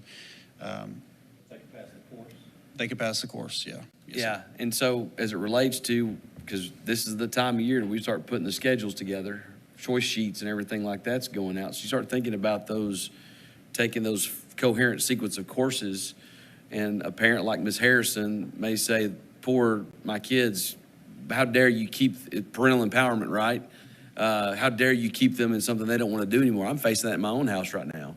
And yet I understand, now she's going to score for us on CCMR in other ways, but here I've got a kid that doesn't want to do what she chose to do way back in 8th grade. Because we're trying to peg kids to have these career choices as early as 6th grade with things that we're doing at the middle school. So that's a difficult balance. When y'all hear things from the community, either from parents or grandparents or guardians about my kid wants to change their pathway, there are implications at this dais for those types of things because we may not be able to score. And if we let that be a widespread thing, then you may see your CCMR tank, and that's a big part of it. Do they still offer the general study? I know this has been about 5 or 6 years. Did they have the general studies thing they used to that? Go ahead. Sorry, that's just a little bit different part of, Dr. Crawford's talking about the CTE pathways. You're talking more about the graduation endorsements that kids work through. Okay. So two different systems within the same system. Gotcha. But yes, we still offer the general studies. Yeah. Endorsement as a part. You know, Mr. Lasay and I, and this is a totally different topic on here, but Mr. Lasay and I have been having a conversation here about the last 2 months about attendance. And it's interesting, if you're an old school guy like Mr. Jones is, 95 was the threshold, and you could not get an exemplary rating of your school district or your campus if you did not have 95%. But because of the, again, pop culture kind of, and the way society has turned, they have not emphasized the attendance rates just like they have been. And so when you look at someone, if you're a veteran administrator, that 95 was always the number. Now it's 93%. Is not the goal, but I'm just saying we're actually surpassing the state on our attendance rate. So I don't know if it'll hold like that, but at the same time, that's a different in change of accountability, because 95 was a big deal. You had to come to school. That was the first thing that got you through the door in your rating. Yep. I have a question. Go ahead. In regards to the outperformed area, page 2, I think 2 or 3, anyway. Anytime there's a color change, you can always bet you that I'm going to ask the question about it. So the question is, why was there a drop in English 1, 2, and history within those areas? Do you have any idea of why? I'll answer history. Okay. History was already very high, outperforming the state. Correct. We do a really good job of that, and that dip was real thin, correct? Yep. No, he said that, yeah. There's not much upward trajectory to go in regard Yeah. to that. Right. So it's kind of a plateau that you get in there Okay. on data. Mr. Jones, you might want to put the microphone in front of you as well to chime in on English 1 and English 2 since you supervise high schools. But we'll let Dr. Curitan also provide his purview, and Dr. Gropel. You may not have to add anything, Mr. Jones, from his curriculum side of things. You know, when you look at Dr. Crawford hit the nail on the head when you talk about U.S. history. I believe we went from a 97 to a 96 Yeah. And that's in performance in U.S. Okay. history. So that's Yeah. a little bit misleading when you talk about English 1 and English 2, and I'll let Mr. Jones chime in a little bit. You've got some changes in the way some of those assessments are graded. The TEA has gone to an AI scoring of the students' writing sample, which we've seen a pretty significant change in that. We submitted, how many did we submit last year for rescore? I think James said we submitted 200 to be rescored, and 40% of those that were rescored, their score went up. So I think that's a big contributing factor in that part. We did see some pretty good results out of our December EOC in both English 1 and English 2 to capture some of those kids that may not have been successful last April. But I would say one of the biggest things in English 1 and English 2 was the change in grading, and this was the first year for that. But Mr. Jones may want to add something. No, I don't have a whole lot more to add to that, but you're absolutely correct that the AI grading would play a part in that. We can come up with a whole bunch of excuses of why the numbers are what they are. Our work is to figuring out how to combat that and to put in the work, and that's what we are focusing on, and that's everything from making better hires to teach English 1 and English 2 and keeping those individuals aboard. So those are the type efforts that we have put the emphasis on and making sure that the quality of the instruction is what it needs to be on a daily basis there. And we're looking to get better results this spring for sure in English 1 and in English 2. So that's where the efforts are, and I've had conversations with the high school principals regarding that. They've instituted different programs on the campuses to make sure that the emphasis is there and providing young people with opportunities to write more across disciplines and those type things. So we should see better results this spring as a result of those efforts. And I'll add to what Mr. Jones said. We have employed some AI grading on our side of things that we give on some of our local assessments to better gauge where our students are performing in relation to how they'll be judged when we submit our START or EOC results in the spring. That we're assessing utilizing similar metrics that the TEA is utilizing. So the matrix is grading it now. Remember how it used to be graded? People off of Craigslist. Okay, so it's going to be more rigorous when a computer program gets a hold of it that can make decisions at milliseconds, terabytes, and all those kind of things. That it's pretty. I think it's going to make our society a little bit better in regards to that content and that curriculum that we're being assessed upon. So it's not just a Tyler thing; it's a statewide thing that they're having issues with on the grading, and that's okay. Let's get better, like Mr. Jones said. Yeah, I appreciate the answer. Thank you very much. Okay, anybody else comment? Mr. Lasea? Thank you, Madam President. To piggyback on that, we had some conversations offline about the regrading of a good amount of those tests. There's a cost associated with that, right? When we go from the AI model scoring them to 200 individuals now scoring them, what's the cost associated with that? So the way it works now is we have to submit $50 for every student we send in for rescore. We don't pay for the students that end up getting a score change. Okay. So if we submit 200, we're looking at about $10,000. And then if we get, half of those resubmitted, then you just cut the number in half, essentially. So it doesn't matter whether it changes it up or down, we don't pay unless it's... They won't take it down. Okay. So they will only revise it up. So we can only win in that scenario? Correct, yes, Okay. sir. Is there a cap on how many you can have regraded? Whatever your budget allows is really the key there. I think Dallas, I don't remember how many Dallas submitted, but it was pretty significant in terms of, I know they're bigger, but it was a large number. And we don't submit every one of them. Yeah. Because I think that our local folks are able to go Correct. back and gauge how close these are, or even maybe the student. Correct. At the student level. We reach out to our LA department, we reach out to the campuses, we know the deadlines, and so we ask them, hey, any kid that's, especially on the line of passing and not passing for our high schools, we want them to review them and get multiple eyes on them to see if they have a chance to be, regraded and with a chance to improve.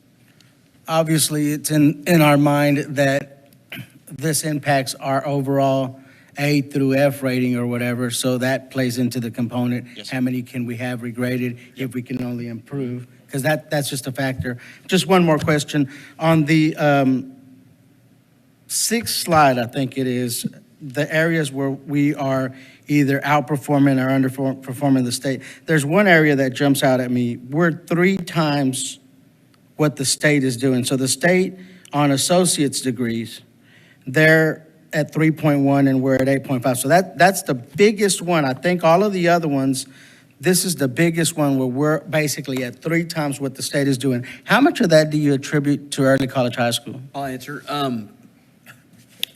It is significant, but I will also say this, before early college high school really got rolling to where we're pumping out what's approximately 100 graduates a year with an associate's degree and their high school diploma, there has been a shift. There's been a shift in my house. There's been a shift in a lot of people's houses about the affordability of college and the portability of a dual credit college hour into a state school in Texas versus an advanced placement or an IB, which is what we used to do, which really is for things like your I can't remember what the cool colleges they've got at UT that only accept the AP out plan. McCombs? Yeah, the McCombs School of Business, and there's Plan B or something like, I don't know what it is. I can't remember what it's called. Plan A, what? It's just shifted. And a lot of it, there's no doubt that early college high school should be championed as a large part of that because if you're getting 100 scores out of that, when we may not have had that, that's impactful for us. But you're also looking at your AP courses at our high schools. And again, here we are. Why aren't we the same at one high school versus the other? The numbers are starting they're not dwindling to an alarming rate, but you don't have as many kids taking AP courses because you now have this great partnership with Tyler Junior College to get those dual credit hours that are going to be able to, if they're not at early college high school, let's say if they're at Legacy or Tyler High, their next step may be to go to UT Tyler, which will take those courses, or maybe to finish out their associates at TJC like my kiddos did. That's imperative and important on this as well. So I think it's a two-pronged attack on here. Yes, there's a bulk of it at early college high school, but we've also got a substantial amount of dual credit hours that are coming out of both of our comprehensive high schools. So if you look at, from your sophomore year on, able to take dual credit hours at our comprehensives, that adds to the number as well. So good question, and we need to celebrate that. There's no doubt. Thank you. Now is the time for public. Anybody from the public want to talk about this? Board people, you already had a chance. Anybody in the audience? Thank you very much. We appreciate you. And now we will go into executive session. We will be back.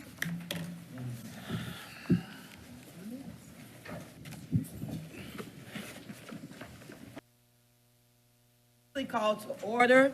The presence of a quorum has been established. The meeting has been duly called, and the notice of the meeting has been posted in the time and manner required. We don't have any action coming out of the executive session, so now we'll have our special recognitions. Prayer, I'm sorry, we got the prayer.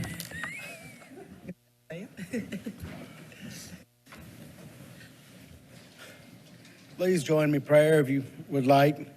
Dear Heavenly Father, we ask you to please look over us and guide us in our decisions here today.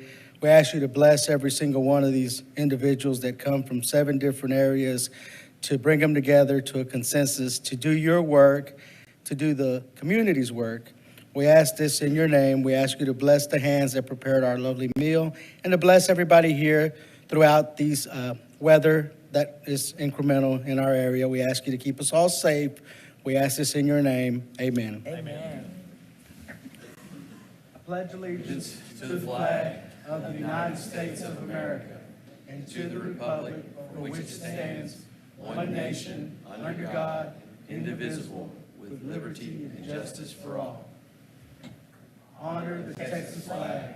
I pledge allegiance to thee, Texas, one state, under God, one and indivisible.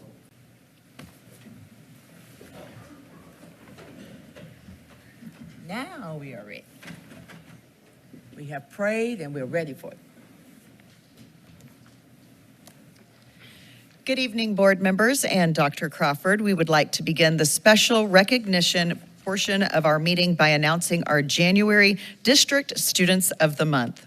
The elementary student of the month is Jashayla Humber, a 5th grade student at Bell Elementary, and our secondary student of the month is Caroline Holman, a senior at Tyler Legacy High School. At this time, please join us in watching a brief video about these 2 outstanding students.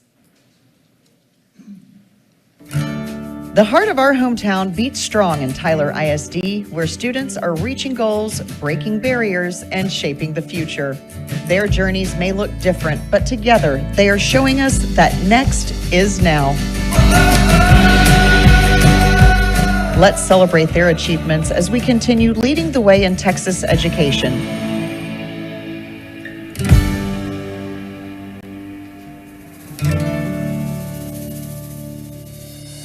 As we move into a new calendar year, we also move on to our elementary Student of the Month for January. I'm Jashayla Kramer, and I'm the District Elementary Student of the Month. Jashayla is a shining example of leadership and character.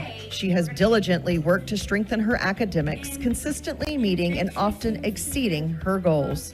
Her behavior and maturity make her a trusted role model and classroom leader. My teachers are helping me get better and better at what I do in class. That's why I like coming to school, especially to see Miss Urette, Miss Johnson, and Miss Oviedo. Best fifth grade teachers ever? As class secretary and dojo monitor in her fifth grade class, Jashayla serves with integrity and responsibility. Beyond the classroom, she is active in Bella Girls and serves on Officer Turner's flag team, where they raise and lower the flags every morning and afternoon. Her courage and quick thinking during a recent emergency helped ensure a classmate who was experiencing trouble breathing received immediate medical attention. This kid in my class, he had accidentally got knocked down because he was playing soccer, and then he couldn't breathe. So my teacher put him on her back, and I ran and I opened up every door. I was helping her, and then we got him to the nurse's office safe. I would say she's a relationship kid. Once you build a relationship with Jashayla, she treats you like family, and she really helps our classroom feel like a family. Now let's turn our spotlight to our District Secondary Student of the Month. My name is Caroline Holman, and I am the Tyler ISD Secondary Student of the Month. Caroline is an accomplished student with a 3.92 GPA, recognition as an AP Scholar with distinction, and membership in the National Honor Society. She consistently rises to academic challenges. Legacy has so many options. There really is something for everyone, including like all the clubs. Like I'm in Zonta Club, Eco Club, like I'm in a ton, and it's just fun to know that even when the school day's done, like you have something outside of that where you still get to see your friends and interact. And even with like sports and theater, like there truly is something for everyone, and I think that Legacy does a really good job like supporting all the different avenues and like giving people like a substantial chance to like make a mark and do stuff with that. Beyond the classroom, Caroline is a stage director in the theater program, participates in HOSA competitions, and balances her studies with a part-time job. Aspiring to pursue a career in medicine, she is a driven, well-rounded student who uplifts those around her. She's just really multi-talented. She's great at everything she does, and so she's a great math student, but she's also a great biology student and a great English student, and she has a love for art, and I know she's like so impactful in the theater program, and just to see her be successful in everything she does is really neat, and it's just a joy to get to interact with her and have her in my class. Let's honor these remarkable students as we celebrate the outstanding achievements happening across our district. Their success stories remind us of the strength, dedication, and spirit that define Tyler ISD. This recognition is proudly brought to you by Christus Trinity Mother Francis Health System, partners in supporting the bright future of our students and community. And at this time, we would like to invite the board to come forward so that we can recognize these amazing students.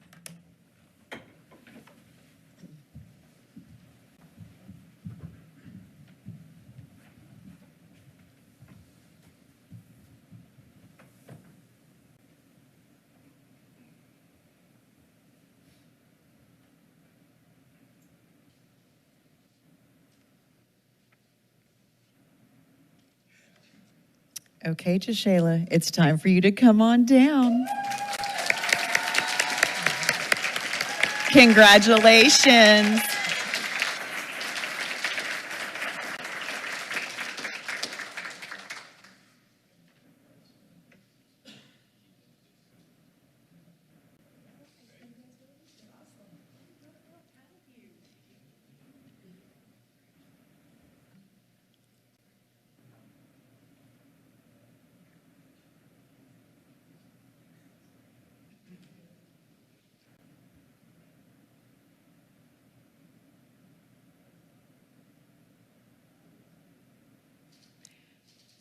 And let's give her another round of applause. And she is ready for the cold weather. Look at those cute boots.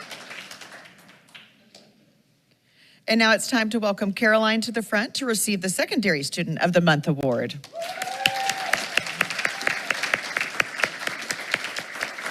Congratulations.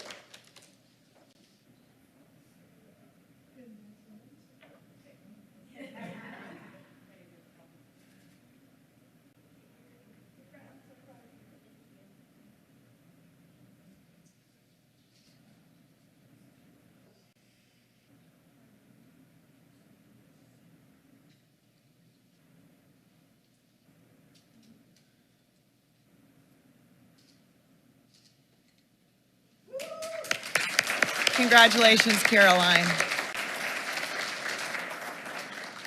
Also tonight, we are very proud to recognize the heroic efforts of one of our Three Lakes Middle School students. 8th grader Darren Wortham observed a fellow student in distress in the cafeteria and was able to successfully perform the Heimlich maneuver on the student and then was able to alert administrators nearby. Darren, come on down. Thank you for your efforts.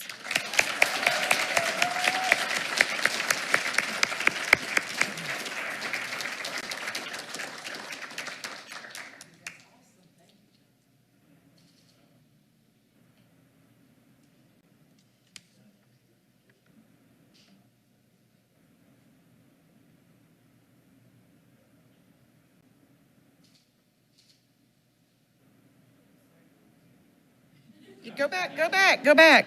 They need the photo too. All right. Thank you, Darren. Now we're going to congratulate 2 of our cross-country athletes for their recent performances at the state cross-country meet. First, we have Amy Vasquez from Tyler High School. Amy earned first team all-district honors and was the district championship with a time of 18 minutes, 46 seconds. She was also named first team all-region and received honorable mention all-state recognition after placing 17th out of 149 runners at the state meet with a time of 18:42. Amy, come on down. That is impressive.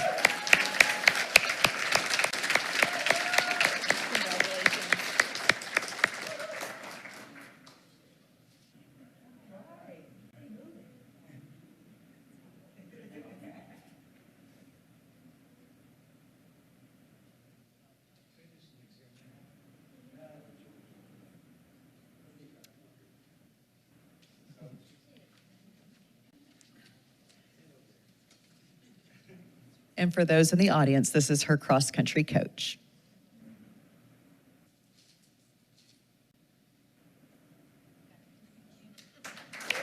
Congratulations, Amy. We also have Madry East from Tyler Legacy High School. Madry was named first team all-district and finished as the district runner-up with a time of 18:36. She earned all-region team honors and placed 72nd out of 151 runners at the state meet with a finishing time of 19 minutes, 8 seconds. Come on down, Madry.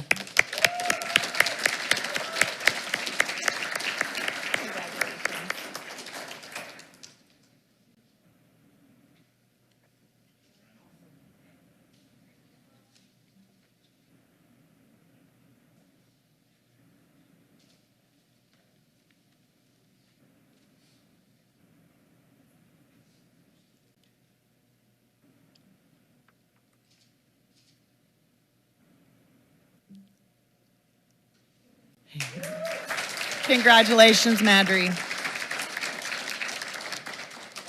It's now time to recognize our District Teachers of the Month. Our Elementary District Teacher of the Month is Katrina Washington from Bell Elementary School, and here are a few comments from her principal. Mrs. Washington is an invaluable leader and mentor at our school. She has excelled in her roles as a Lighthouse team member, Leadership Action Team Chair, Bella Girl sponsor, and as a Lighthouse team leader, she played a key role in organizing their annual canned food drive. Through her leadership and encouragement, nearly 900 pounds of food was collected to support our community. As a Bella Girl sponsor, Mrs. Washington is consistently present, supportive, and encouraging, helping guide and inspire the students during their monthly meetings. She is highly professional, always greets others with a smile, and is willing to take on any challenge.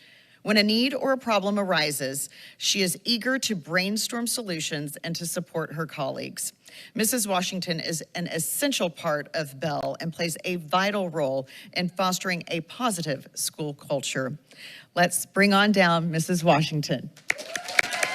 Congratulations.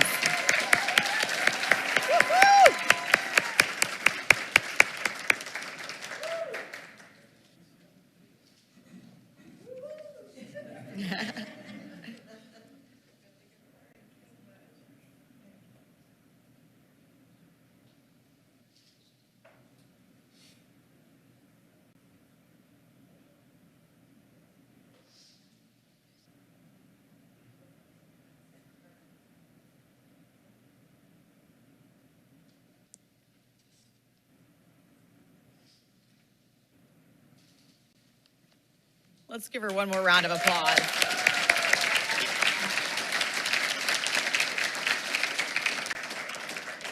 And for our district teacher of the month for secondary is Dennis Toybear from Tyler Legacy High School. And here are a few comments from his principal.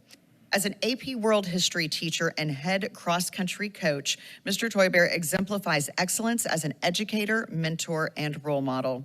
In the classroom, his passion for history and commitment to student success are evident. Mr. Toybear's students consistently outperform state and global averages on the AP World History exam, reflecting his engaging instruction and ability to challenge and inspire learners.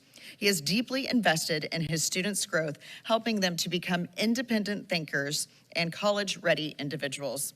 As head cross-country coach, Mr. Toybear brings the same dedication and high expectations to his athletes. He fosters an environment that emphasizes perseverance, character, and teamwork, using running as a powerful metaphor for life. What truly sets Mr. Toybear apart is his unwavering commitment to the Tyler Legacy community. His encouragement, positivity, and genuine care for students make a lasting impact on their campus. Respected by students, parents, and colleagues alike, Mr. Toybear embodies what it means to be a legacy teacher and is highly deserving of this recognition. Come on down, Mr. Toybear, and congratulations.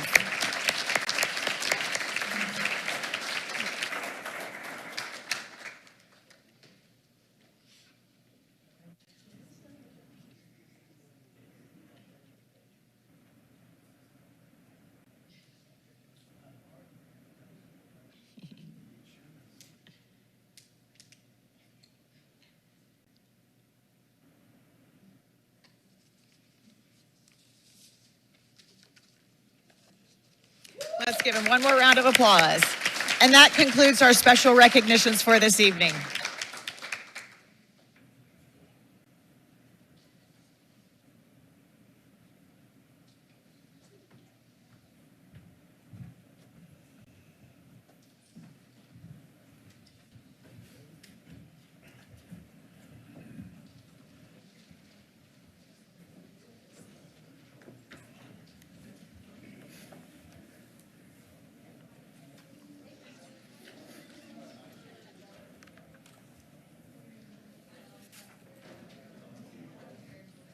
It's or. Was it in?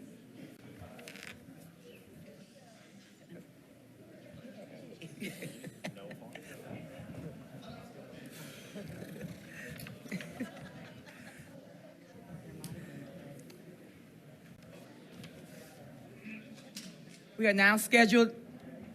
now at the scheduled time in our agenda for public comment, and we don't have anyone signed up for public comment.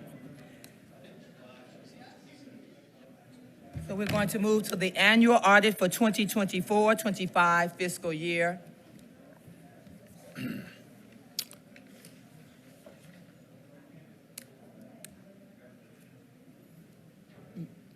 Dr. Markle, Mr. Gillespie, can y'all go ahead and usher them out in the hallway so we can get on to business with our annual audit? Thank you. All right, here we go. Thank you. Can you hear me? No? Okay, I didn't Might think need to so. scoot up a little bit. Oh, is this better? Here we go. Okay, thank you, thank you.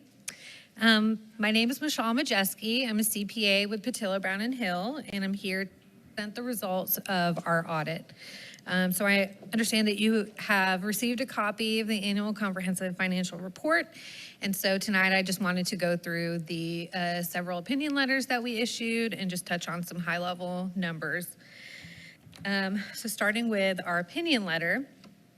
So with our opinion, we issued a clean opinion or an unmodified opinion in accordance with generally accepted accounting standards, meaning that we didn't find anything materially incorrect due to fraud or misstatement, and we didn't find anything that could materially affect your decision-making as users of the financial statements. Also in our opinion letter, we define the scope of our opinion as it relates to various sections of the financial statements. And we also reiterate that these are management's financial statements. They take ownership of them. And we're engaged to issue an opinion over whether we think that they're free of material misstatement. Skipping ahead through the report, I know one thing that I'm sure you're interested in is general fund and general fund operations for the year. So you ended with a little over 48 million in unassigned fund balance, which equates to a little over 3 months worth of operating expenditures. So that unassigned fund balance is available to be spent on any operating expenditures in the future. Skipping ahead a little bit more, just looking at your general fund budget. Looks like you came in under budget across every expenditure function, and you even recognized a little bit more state revenue than you had anticipated. So while you had anticipated a loss in general fund, you did end up recognizing about a $3.5 million increase. So as part of our audit process, we do some limited testing over internal controls as it relates to various areas of the financial statements. And so further in the ACFR, there's our letter. Okay. Our report on internal control over financial reporting. So in this report, we would disclose any instances of non-compliance or any instances of internal control issues that we would have come across as we go through our testing, and we didn't find any issues. So we typically meet with employees over various control areas, various areas over the financial statements, and we document walkthroughs, we test specific transactions, detailed transactions, and we didn't find anything to report or anything that would require further disclosure. Additionally, because the district spent over a certain threshold of federal grant dollars, they were subject to a single audit or a compliance audit over their major federal grant programs. So we issue an opinion over whether we believe the district materially complied with all the requirements of the grant programs, and we would disclose any instances of non-compliance related to the grant program. There were no compliance issues that we came across, and we believe that the district materially complied. We tested IDEA B, so special education program, and we didn't find anything. So I just wanted to thank you and thank Casey and Linda for all their help and all their effort working on this report and on this audit. I have several clients who draft their own report and they prepare their own financials, and really I think this is one of the best professional working relationships that I have with my clients as it relates to getting through the audit. So I really appreciate all of their efforts. Well, we appreciate your comments that we didn't find. Yeah, So we you like did. those You 3 did words. so good. You did so great. So we love those 3 words. Anybody else have a comment or before we? Just to come in regards to being a part of that committee, our committee here, I think that our finances have always been done in a very excellent way. We've gotten several great ratings from year to year. And we recently went through the transition from Ms. Bjork to Ms. Russell, and being one to look at details, we made a very smooth transition. We hadn't had any problems with the transition at all that I've noticed in regards to finances.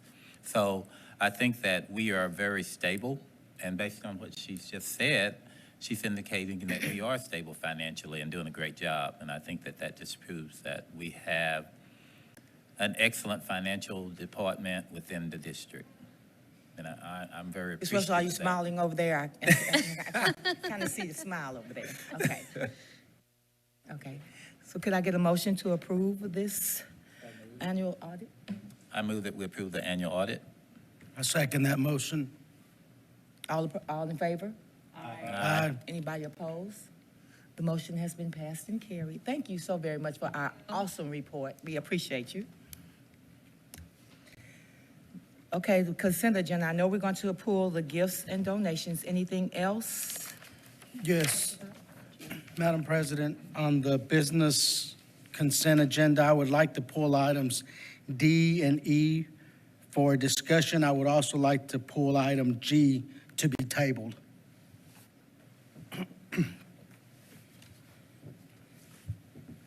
Okay, could I get a motion on A, B, F?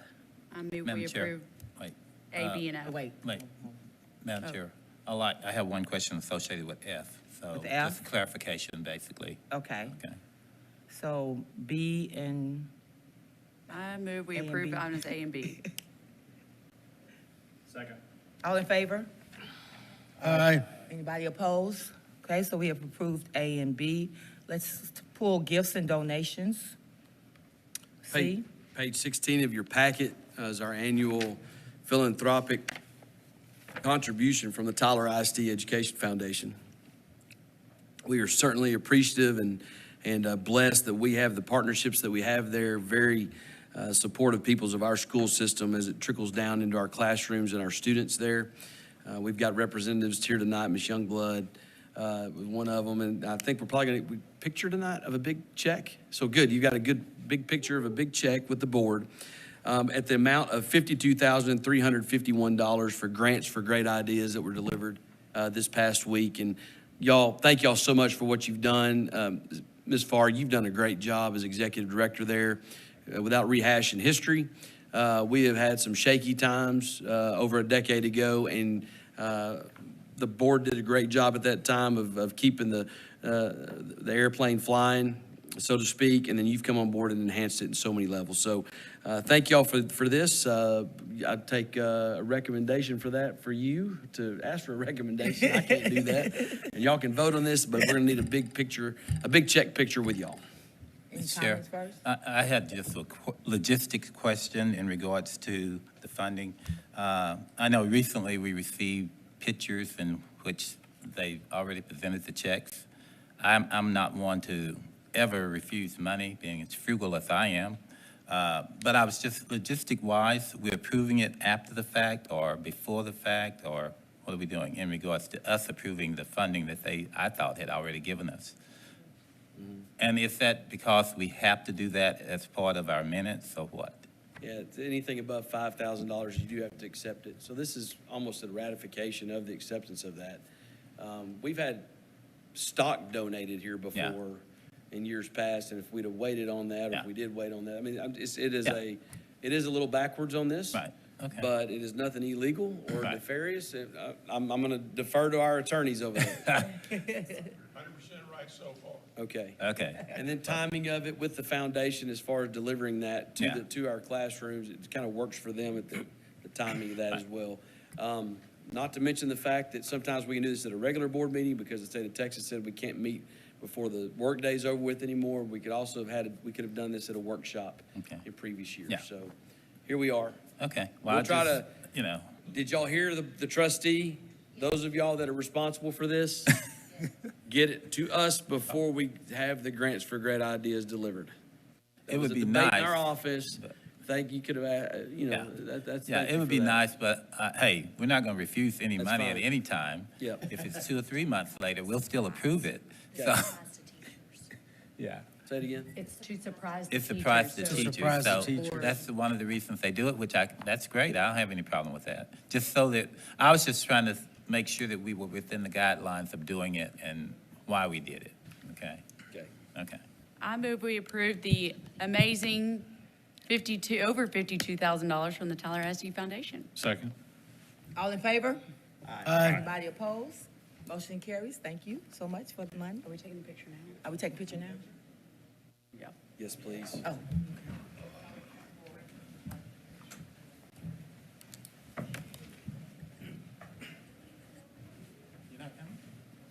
I don't ever take this picture.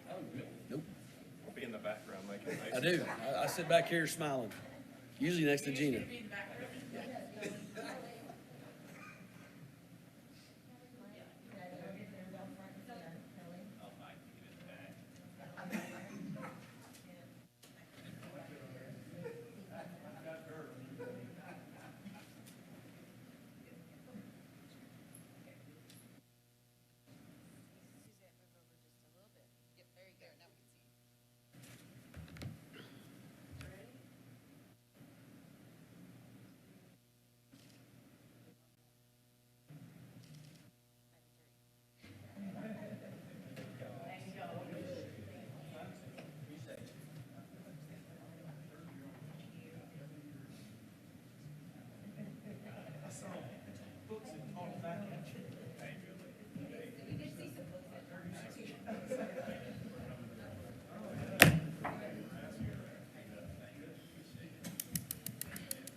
Okay, again, thank you. Okay, let's look at D. Did we talk about election? Did somebody pull D? Consider action of an order calling general election for school board trustees for single-member District 2 and single-member District 4. 2, 4. Thank you, Madam. We let him say something? Yeah, I pulled that one. I wanted to discuss it a Oh, little okay. bit. Thank you, Madam President. You know, the reason I pulled it, and I sent the request is, over the past several elections, and by several, I mean probably the last 3, the defeated incumbent trustees have complained about voter turnout and have complained about the amount of people that actually are involved in the process. And so I think that there's some merit to that. I think that these elections are somewhat small, and we have an opportunity to do something about it at this point. For 3 election cycles, they complained that there weren't enough voters involved, but we didn't do anything. I am asking administration and my fellow trustees to explore the possibility of expanding our voting days as well as the voting hours. If you will pay attention to the current election that's happening in the March primaries, they're voting on Saturdays and Sundays. They're also expanding the hours on some days to go from 7 in the morning to 7 in the afternoon. I think by doing this, that will be a systemic thing that will allow people more time, more days to go vote. And we have a considerably larger amount of voters in the March primaries as we do in the November elections. This is something that the county already does. We don't have to reinvent the wheel here. We just have to get them, they run the elections for us. I think, if I recall correctly, that's how it works. Both ourselves, the city, and Tyler Junior College will be in the next May election. And so my encouragement on discussing this and on instructing administration would be to explore the possibility of asking the county to do that for us. I know that there will be some discussion about this may be having some additional cost, or maybe some logistical things on whether, if they're going to do it for us, then the city has to agree to it, as does the junior college. because they're not just going to keep the polls open for one of us. I would expect that would confuse a number of people.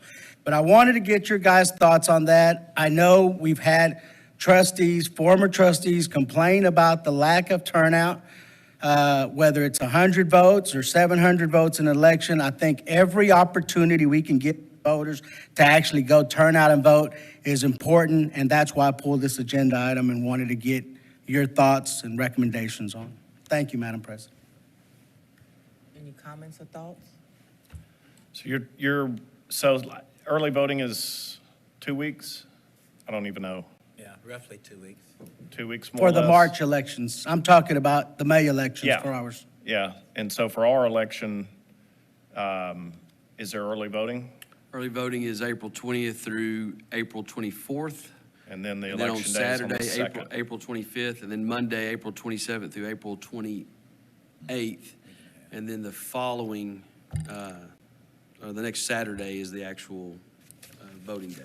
Say that one more time. I'm sorry. Early voting begins April 20th.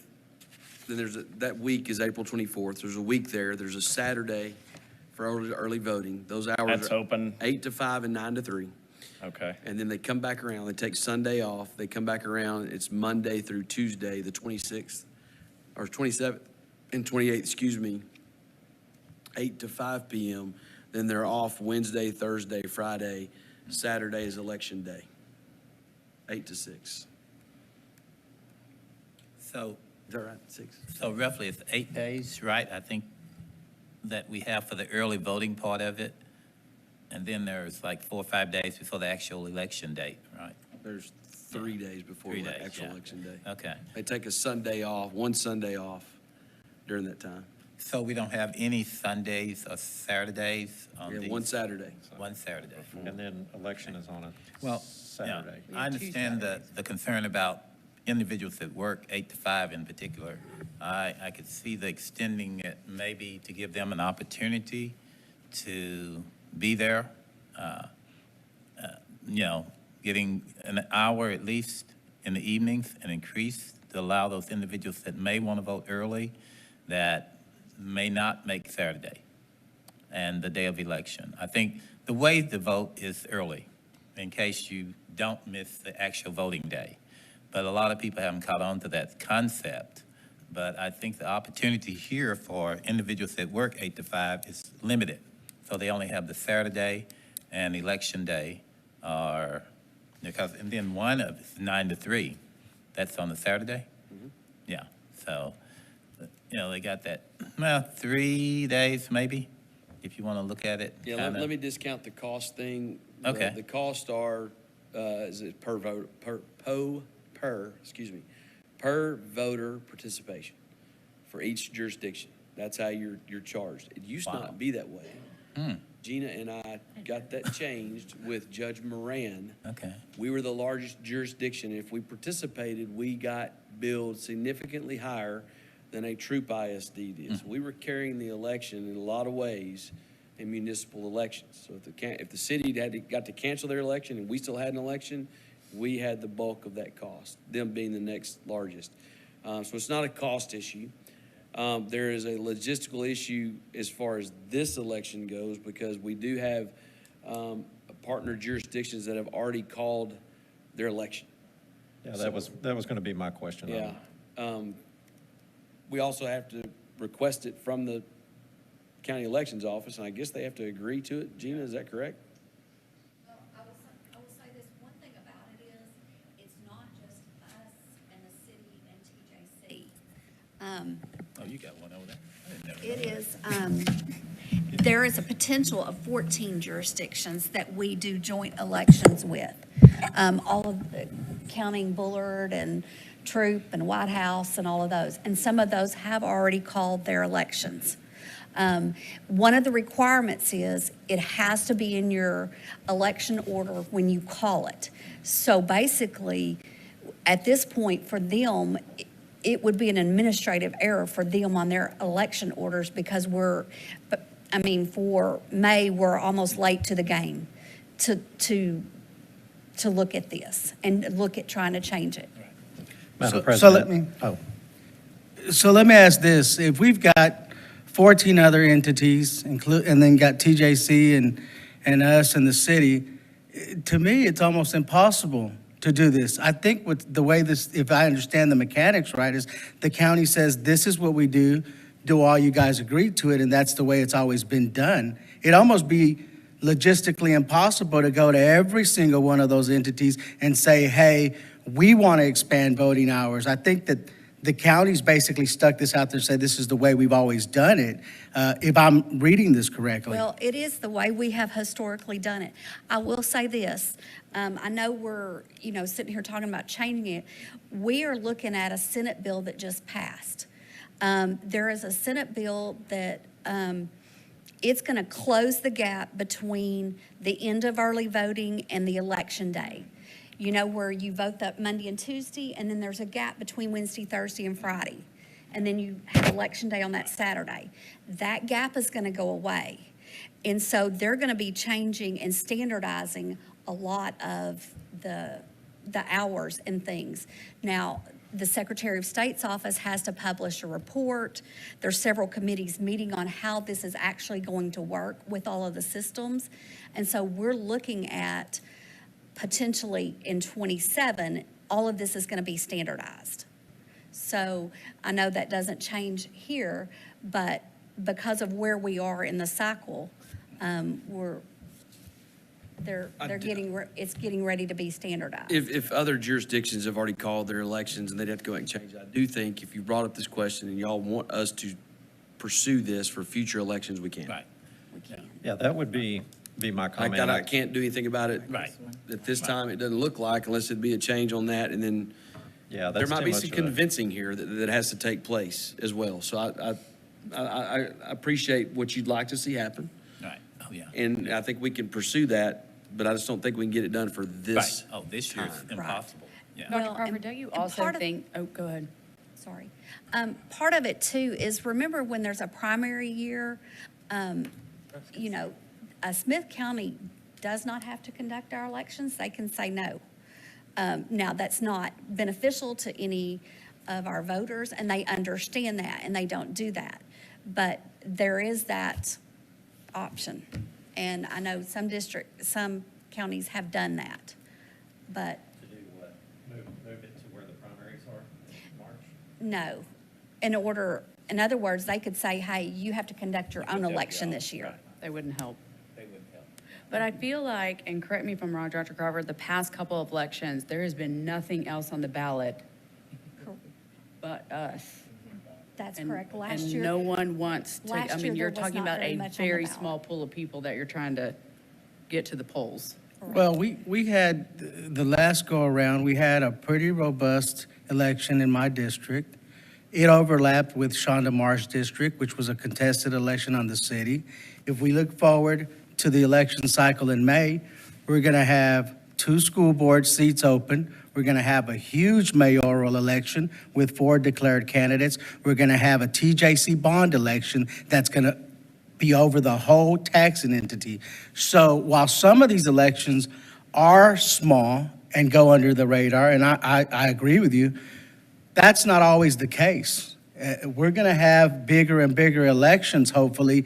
I'm trying to get a way to include more voters and reduce our costs. You really want to talk about it. If you want to go that route and say, we can't get it done this time, I'm with you. I think we're kind of in a short span. Let's talk about moving these things to November.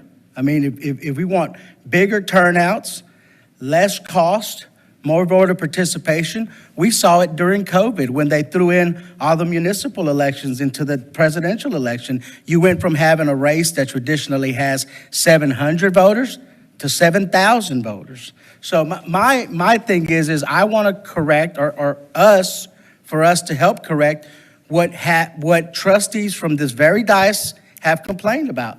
Low voter turnout. One of the big reasons it's low voter turnout is because we have a very small window of when people can go vote. If I'm working for Tyler ISD and I want to go vote, unless I go do it on my lunch break, I got to ask my supervisor, can I have some time off to go do it? Now, in a big organization, that may not be a big deal, but in a small business, which a lot of people work for small business, you've got to request that day off. And so these elections, we can do some things on our side to get them bigger if that's really an issue, which I agree. It's up to us. I would favor instructing the administration to look at moving the dates, because the county does this. Remember, it's not like they only do this for primaries and November elections. All we're going to say to them is, hey, do the same thing in the May elections. The county's already doing this. And now, obviously not this election, but maybe the next election cycle. And if y'all want to have a conversation about moving these things to November, I'm all ears. Madam President. Yes, sir.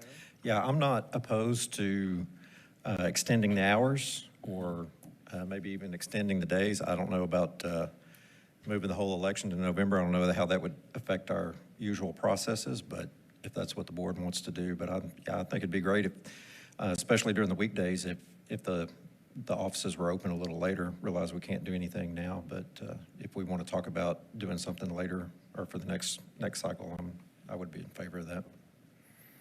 Okay. Madam Chair, just comment, just tacking on to that. I agree. I think that it's impossible for us to do anything this year, but I think it's something that we could ask our administration to look into the possibility and talking with the other entities about extending the hours in particular, and then if it's possible, adding additional days. Anytime we have an opportunity to allow the working population to have more opportunities, we need to take advantage of that.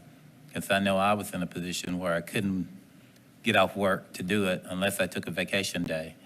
So it is difficult to Have do 2 it. Saturdays. I know, but hey, what do people do on their Saturday? We're not going to argue I about know, that. but I mean, you have a day off. We agreed to table it. Let's move Yeah. on. You have 2 days. Can I get a motion on Yeah. that one? Well, No, I I think think it's that's just a discussion. We need to item. call the And election. I asked the administration, look at the possibility of doing it. I'm not saying we have to do it, and I know we can't do it this year, but next year. We'll the get more opportunity's there. information for y'all to Right. consider throughout the next year. Again, we have Senate a deal, we never very good relationship with the county elections Senate bill may office. take care of this. Michelle Alicon, how do you, Alicon is very creative and very amenable to working with all the jurisdictions as well. So thanks, Judge Moran, for getting a lot of that stuff squared away under a different election regime. Michelle's done a great job. She has. We would be honored, or we'd be happy to go get some more information for y'all to consider in the future. Can I get a motion on D? I move we approve D and E. I assume they're together, the questions? Yes, sir. I pulled them both together. All right. Yeah. Second. All in favor? Aye. Anybody opposed? I'm opposed. Okay. Okay. Got that? Okay, motion still carries. All in favor? I did. I did that. Okay, are we ready? F, we pulled F. I don't think we left F off. I we? did. Oh, I raised pulled it. that one just in relation to the, page 19, let me go to it right quick here. I just had, once again, a clarification in regards to this, and let me see, 19, here we go. Yeah, the EMA Engineering and Consulting was given $485,000 for the planning and specification. I'm just wondering, how does that fit into the whole picture? We have two entities. Do they, I see that apparently it's required that we have an external firm to do that, and it's almost $500,000. So I just had a question in regards to the amount and what it's used for, other than, and what the planning and specification requires, I guess. Or is he? Yeah, Mr. Bedingfield, Mr. Loper can answer those questions in regard to this specific item. Yeah, and the planning and specification that EMA Engineering does in preparation for this particular project or any project. Right. So, good evening, Board. Dr. Crawford. So, EMA is an engineering firm here in Tyler. Right. We actually contract with them. They evaluate our schools that we determine are up in the rotation. They develop a set of plans, blueprints, specifications. They walk us through the procurement process and advertising for bids, receiving those bids. They're actually on the grading committee to evaluate the proposals that we receive. So that dollar value covers all of their labor and time to develop our set of plans and specifications. And they do that on each project that we bid, or it's Correct. just this It's particular? actually a requirement by law that we have anything over $8,000 is designed by professional engineers, so where it's a requirement. Okay. Very similar to when we've done bond elections and we have to do, there's a lot of procurement. I can't remember the statute. Whenever you do these types of things, we don't have the ability to do that either. These are very specific engineering requirements to be able to put these specs together, correct? No, you have to be stamped with the state. Right. And you have to follow all the Texas Department of License and Regulation laws. And not only is it an $8,000 threshold for anything mechanical, it's also structural too. So if we do any kind of structure, and structure could be a canopy. And so it is the state law, and we have to do that. We've done it for every project. Okay. This just happens to be just pure mechanical. So we just needed to hire a mechanical engineer. On a building, we'll hire an architect, and they'll hire their sub-engineers, their sub-consultants, from mechanical to structural to food service to all of those things. Yeah. Okay. And EMA scored this bid, or we did? We have a committee. So between myself, Mr. Bedingfield here, and EMA, and Mrs. Cherie Jones, we score the criteria as listed in our bid documents. Okay.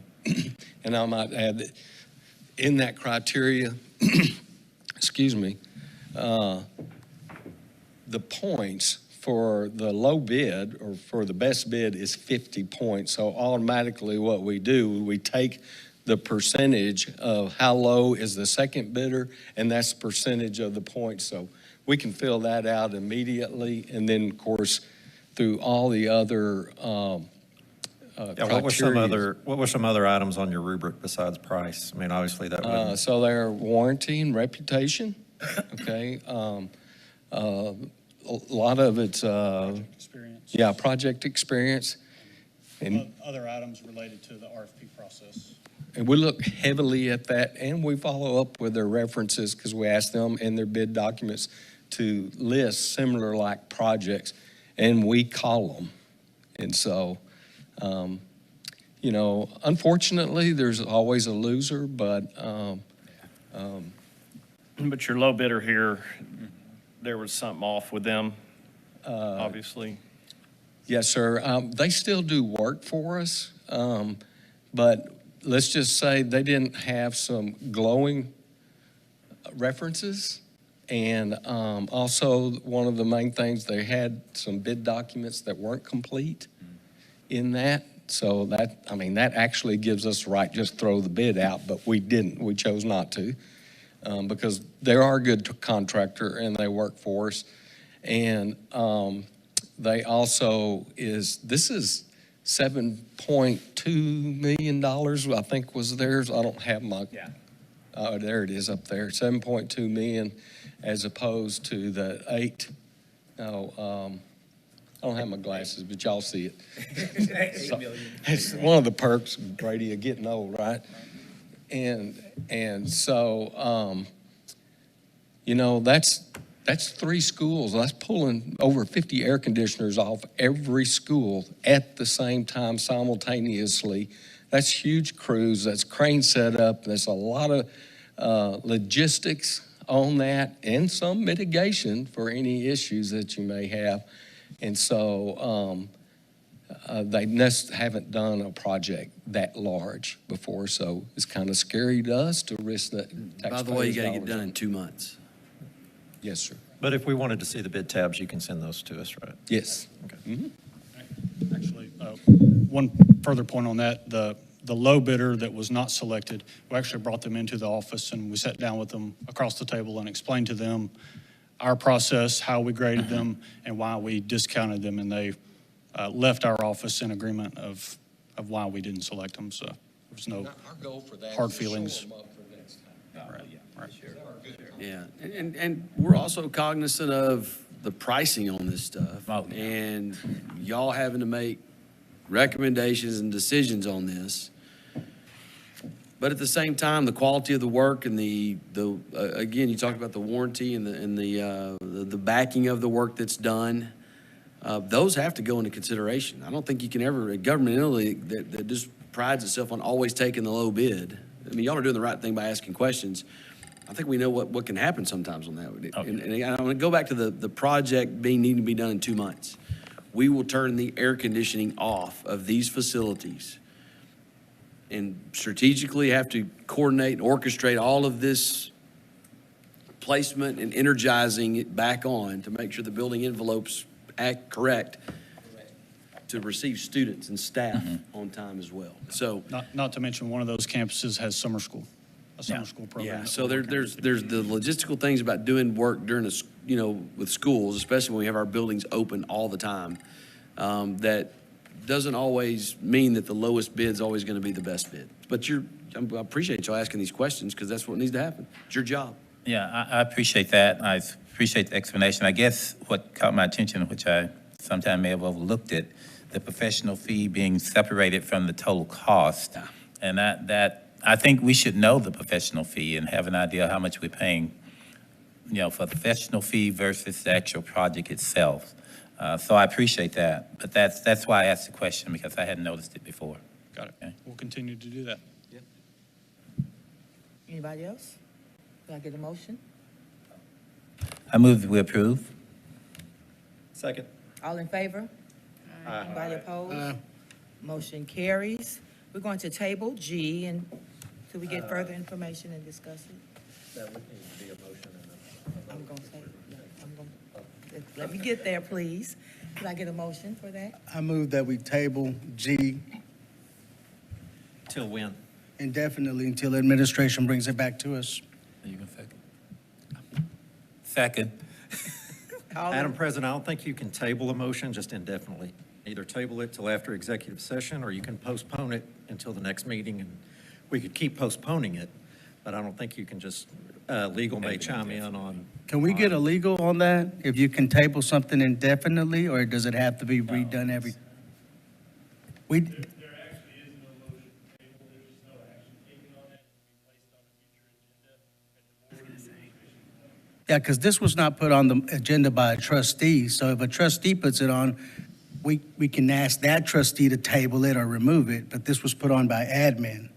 So what's the proper way to table this, or? We just don't take action. I pull it that we take no action until administration puts it back on. No. That's why I said I tabled that, y'all. Really? That's what his motion. Back to what you said. My motion is to, Hey, we'll bring this back to y'all There's no motion. in the near future for further consideration. Yeah. all right, Now that we've gone to that, curriculum instruction, consider agenda. Consider approval of affiliation agreement with the University of Texas Health Center. Yes, ma'am, Madam President. This is for prenatal support and education to pregnant or parenting students. We have those. It's the world we live in. And we want to make sure we support them so that they can be good mamas and certainly finish their high school education so that they can get off to a good start as a parent. I move we approve item A. Second. All in favor? Aye. Anybody opposed? No. Motion carries. We are going to return to executive session with some action coming out of it. Let's go. Board of Trustees was previously called to order, and the presence of a quorum has been established, and we do have an item coming out of executive session. Madam President, I move that the board extend the superintendent's contract for an additional year to remain I a second. 3-year contract from July 2026 through June 2029. Pause. Second. All in favor? Aye. aye. Anybody opposed? The motion has carried. I move we adjourn. Second. Thanks, everybody. All in favor? Aye. Anybody opposed? Okay, motion carries. We appreciate you, school board members.